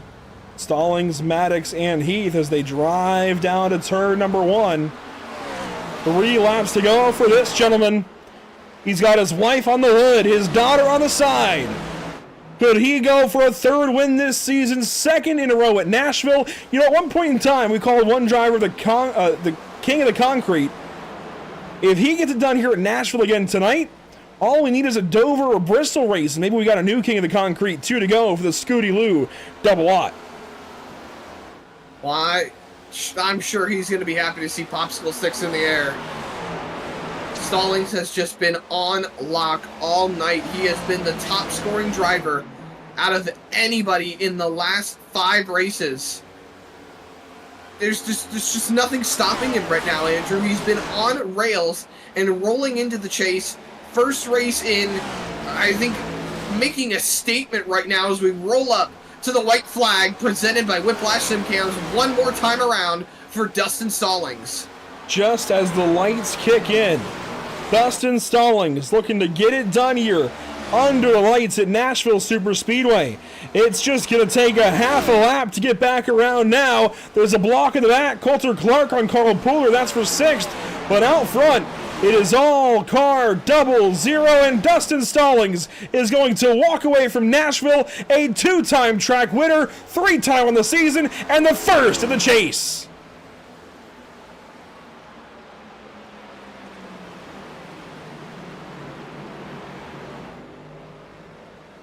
When it comes to chasing a championship, Andrew, Dustin Stallings has started the chase off right, and he leaves everybody else chasing him going into Chicago next week. What a way to kick it off, this 5-race stretch to the end. Great job by Dustin Stallings. You know, in NASCAR, the chase was 10 races. The playoffs are 10 races. Here in the BRB Cup Series, we're at half length for the season. You only get 5 races to get it done in the chase. And he is striking right away and getting a big lead from the jump. This is huge for Dustin Stallings. He's going to have a very, very good spot going into Chicago next week. And that's a place you need to have some points going your way. Chicago street course, of all places, that's going to be wherever we see all the road ringers come out. Whoever's got pace on a road course might even see a Gavin Rogers appearance. So Chicago is going to be an interesting race, and I don't know that Dustin is necessarily historically a road racer, but do we see him go and back this up next week? It's going to be a tall order. It's going to be a very tall order. But I don't see why he couldn't. If we see some road course ringers like Gavin Rogers or Mason Houseman stop by, it may be a bit of a taller order, but hey, nothing is impossible.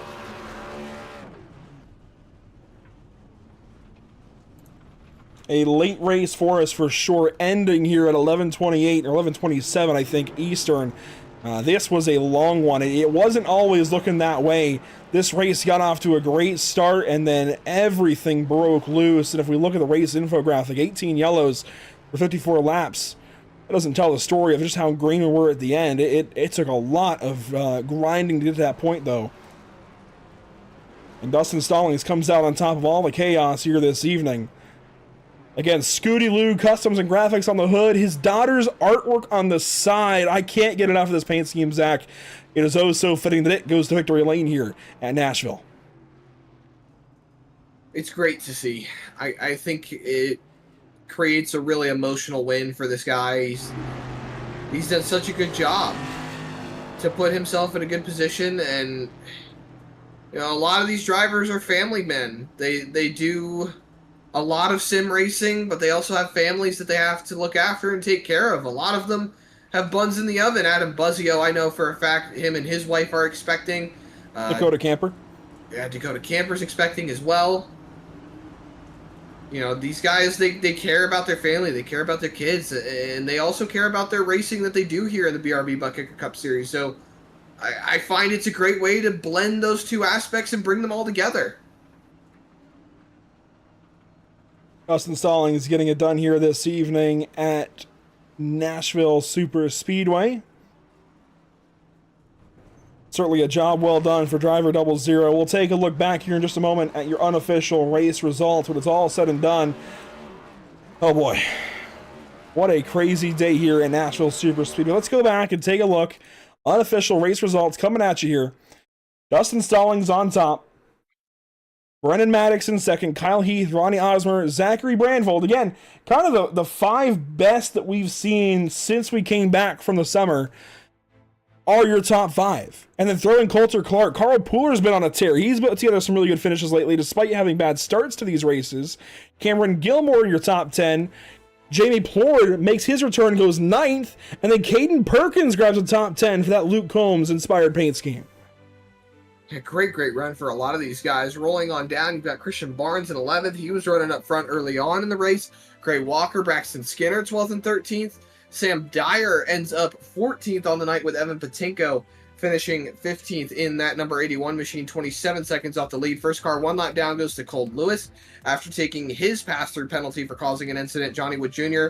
ends up getting up to 4 laps down with Braden Van Wingerden 8 laps down in 18th position. Cameron Carden, 19th on the day, 11 laps down. He stayed in it. And Scott Fritz ends up 20th position, and he ends up 12 laps down.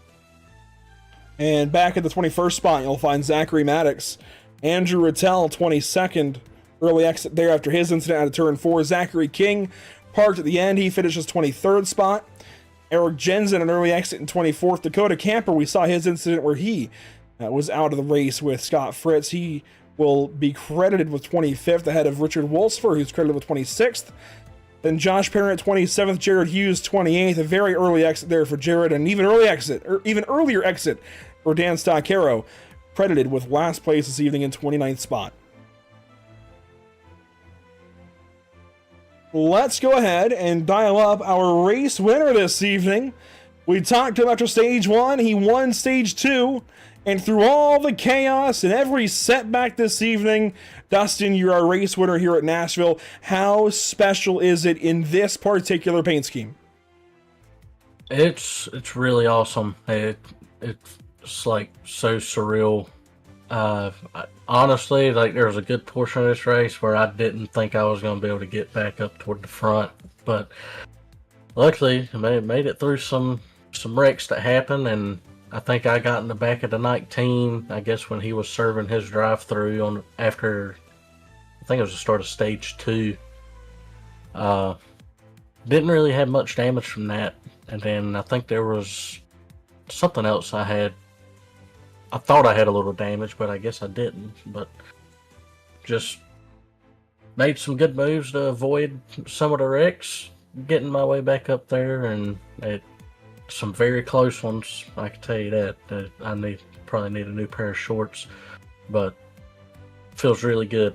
I hope it was enjoyable to watch. It's for you guys in the booth and for the viewers.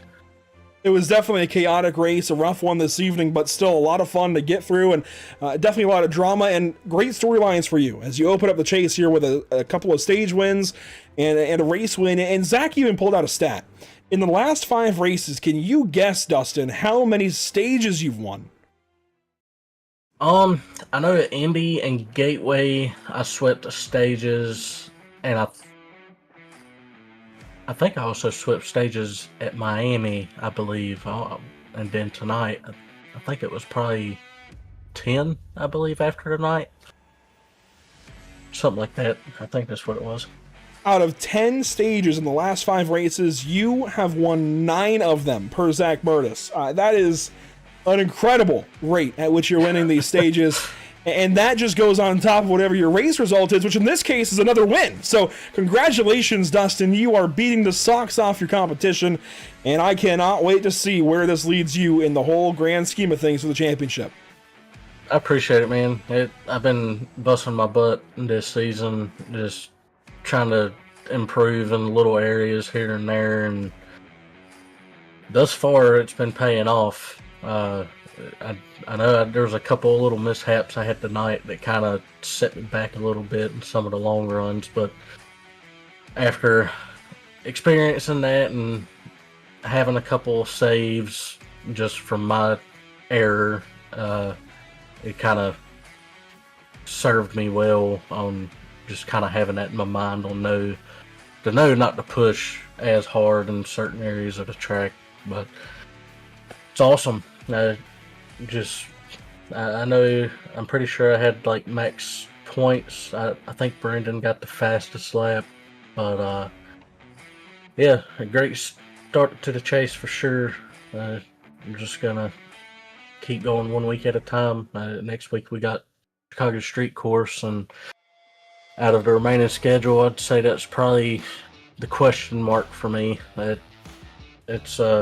been kind of doing some testing there and just running. There's a couple corners at that track that I struggle with, but definitely going to be putting in some work leading up to next week's race to try to get prepared for that.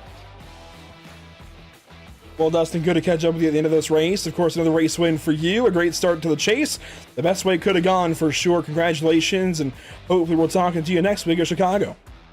Yes, sir. I appreciate it. I give a shout out to my wife and my 2 daughters, especially with them being on my car. Really means a lot to get them in victory lane. Also, shout out to my teammates. Hating that Zach, he had some issues in the race early on, kind of took him out of the race really. And then Brendan, he had a great run tonight. And then also the guys over at Spirit Racing, that's our alliance. They really showed up tonight as well. Just super proud of everybody. Everything's clicking. We're bouncing off of each other here and there on where we can improve, helping each other out here and there. Really blessed to have these guys to work with. Also, shout out to you guys doing the broadcast. I know it was a long one again tonight. I hate it. These long races are pretty tough, having to get up and go to work the next morning. But y'all do great. Love y'all's work. It's really fun going back and watching these things. Shout out to the admins as well, all our sponsors and partners. Without you guys, we wouldn't be doing this and putting on a show for everybody. And yeah, that's all I got. I appreciate you guys. Yeah, admins definitely had their work cut out for him this evening. Dustin, congratulations. And I'm sure we'll be talking to you again very soon. That's Dustin Stallings in the first place when it's all said and done, Zach. On down to his teammate, Brendan Maddox. That's a Maverick Motorsports 1-2 finish with Brendan Maddox rolling into the second spot. Brendan, you were one of the drivers that I've talked about over the last few weeks as being really good on the long runs and just having a good overall pace. I gotta ask you, man, what was it going to take to get up there and go past Dustin and get that race win? I know you were up front a little bit, but what else could it have been done to get that car up to the lead? Well, first, all I've got to say is whoop, because I think Dustin and I got 1-2 in both stages and on the finish. So huge props to Dustin. He's really, really good at this track. Dare I say, new concrete king? He's really good at this track, and he. I remember last year I was really struggling, and he just took some time with me and really taught me this track. And I was going to finish well last year, and then I had an internet connection issue or something. So this to me feels like a bit of redemption on what could have been last season as well. But to get up there to fight Dustin, honestly, I didn't have it in me.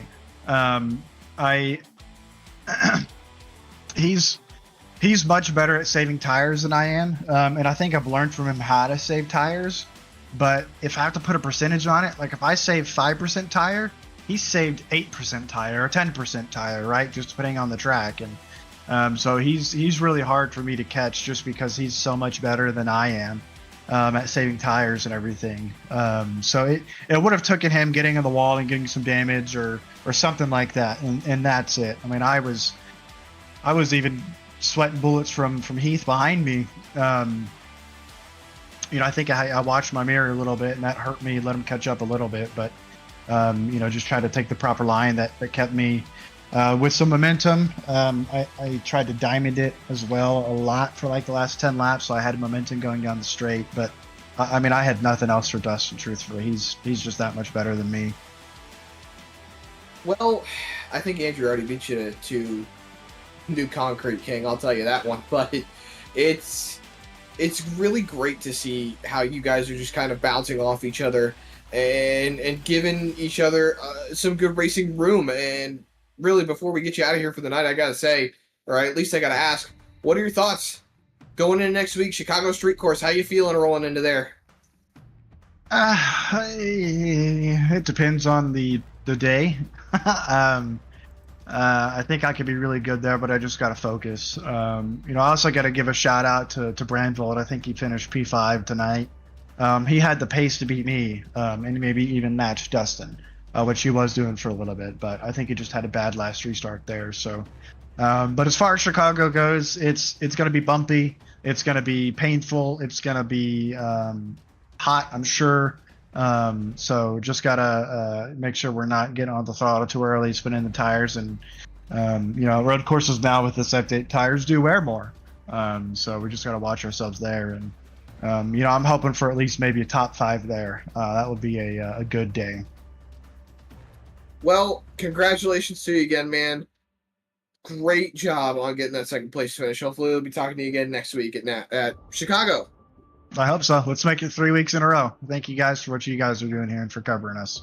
Absolutely. And that has been Brendan Maddox, your second place finisher on the night. And we've got one more driver standing by in that third finishing position. We actually don't. Kyle Heath, no comment this evening. He is headed off to bed, so he is not here to talk to us tonight at Nashville Super Speedway. So, Zach, that will conclude our North American Racing League Driver of the Day vote. Want to guess who got it? Brandvold. Dustin Stallings, Driver of the Day here per the YouTube chat. So Driver 00 wins the North American Race League Driver of the Day vote. That is oh so fitting. I don't know that I could have crowned a better Driver of the Day today with everything that happened. I'm glad I picked him. I think that is the deserving Driver of the Day winner for sure. Up front in stage 1, got caught up in a crash, fell back, got back up front in stage 2, won that stage as well, and then was kind of up, down, all around in stage 3 and led a bunch of laps. I mean, when it's all said and done, 93 laps led? That's basically all of stages 1 and 2. So props to Dustin Stalling is getting it done here this evening. And we'll be looking for him shortly the rest of the chase. Speaking of the rest of the chase, Zach, here's a look at the rest of the races this season. Chicago, Talladega, California, and Las Vegas. Next week, it's the Whiplash SimCams Grand Prix of Chicago. I'm excited. Yeah, I'm pretty excited myself, and I think there's going to be a lot of great racing that we're going to see at the Chicago Street Course. Now, I can say for certain at least that Race Control has actually released a little bit of a post-race thing that we can kind of touch on here a second. Zachary King and Dakota Camper have both been suspended for their incidents this race, and it will compound on those races. So Zach King's going to miss Chicago and Talladega, 2-race suspension. Camper's going to miss 1 race, Chicago, and it's going to be interesting, I'll say, because at the same time as well, it's going to compound on the last race they ran for them as well. So only 1 at-fault incident is going to dictate whether or not they get suspended again. That's going to be hard coming back at Talladega, I can say that for certain. And to be clear, these suspensions are not human decision. They are based on rules that were put in place this season to try to limit the incidents that we've seen this season. And as you saw, we had 18 of them here tonight. Of course, 2 stage yellows to call it 16. Still, that's a higher number than the admins want. So, to try and fight back against that, there's stricter rules in place, and you will see suspensions if needed, and that's what this is. It's not a human decision to penalize or suspend either driver. It's per the rule book at this point, and each driver has exceeded the number of incidents they can have. King, in this case, will be suspended for 2 weeks, and Camper, I think, can be written out of the chase at this point, considering there's no drops in the chase, and he's already had a bad result here tonight. It'll be a miss for Chicago next week and back at Talladega in 2 weeks. So Camper likely out of it. I think certainly out of it for the win, for the championship, but certainly as likely as well out of it for a top finish in the standings. But Zach, that does it for us here this evening at I just got really confused. Nashville. I got really confused because I put up the wrong graphic underneath. Anyways, it's been a long day. I know you're gassed, so let's go through this quickly. Next up for us, we have the Oxford Plains 250 for the Impel Motorsports National Tour, the only short tracks Oxford 250. I'm looking forward to it, Zach.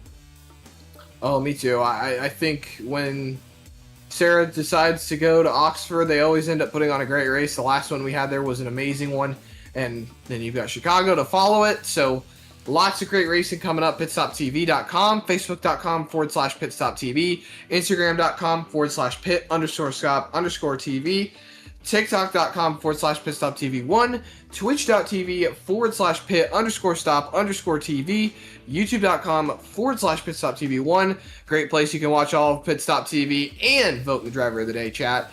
And X.com/PitStopTV_. All the great places to follow along with all the great racing at Pit Stop TV.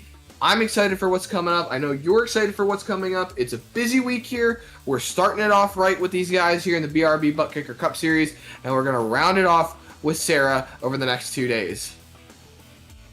And as we get ready for these next couple of short track kind of days, let's take a look at who we can thank here for the BRB Racing. Of course, Scott Fritz Designs. This has been the Scott Fritz Designs 250, but also a nod to the Buttkicker, to Ascendance Trucks, to Idealies, to Sundance Pizza, to Performance Food Group, and as well to MX Wraps, formerly known as Maddox Graphics. A big thank you as well to Whiplash SimCams, ATVO, CC's Business, Cody Williams Design, Lucky Performance, and the North American Racing League.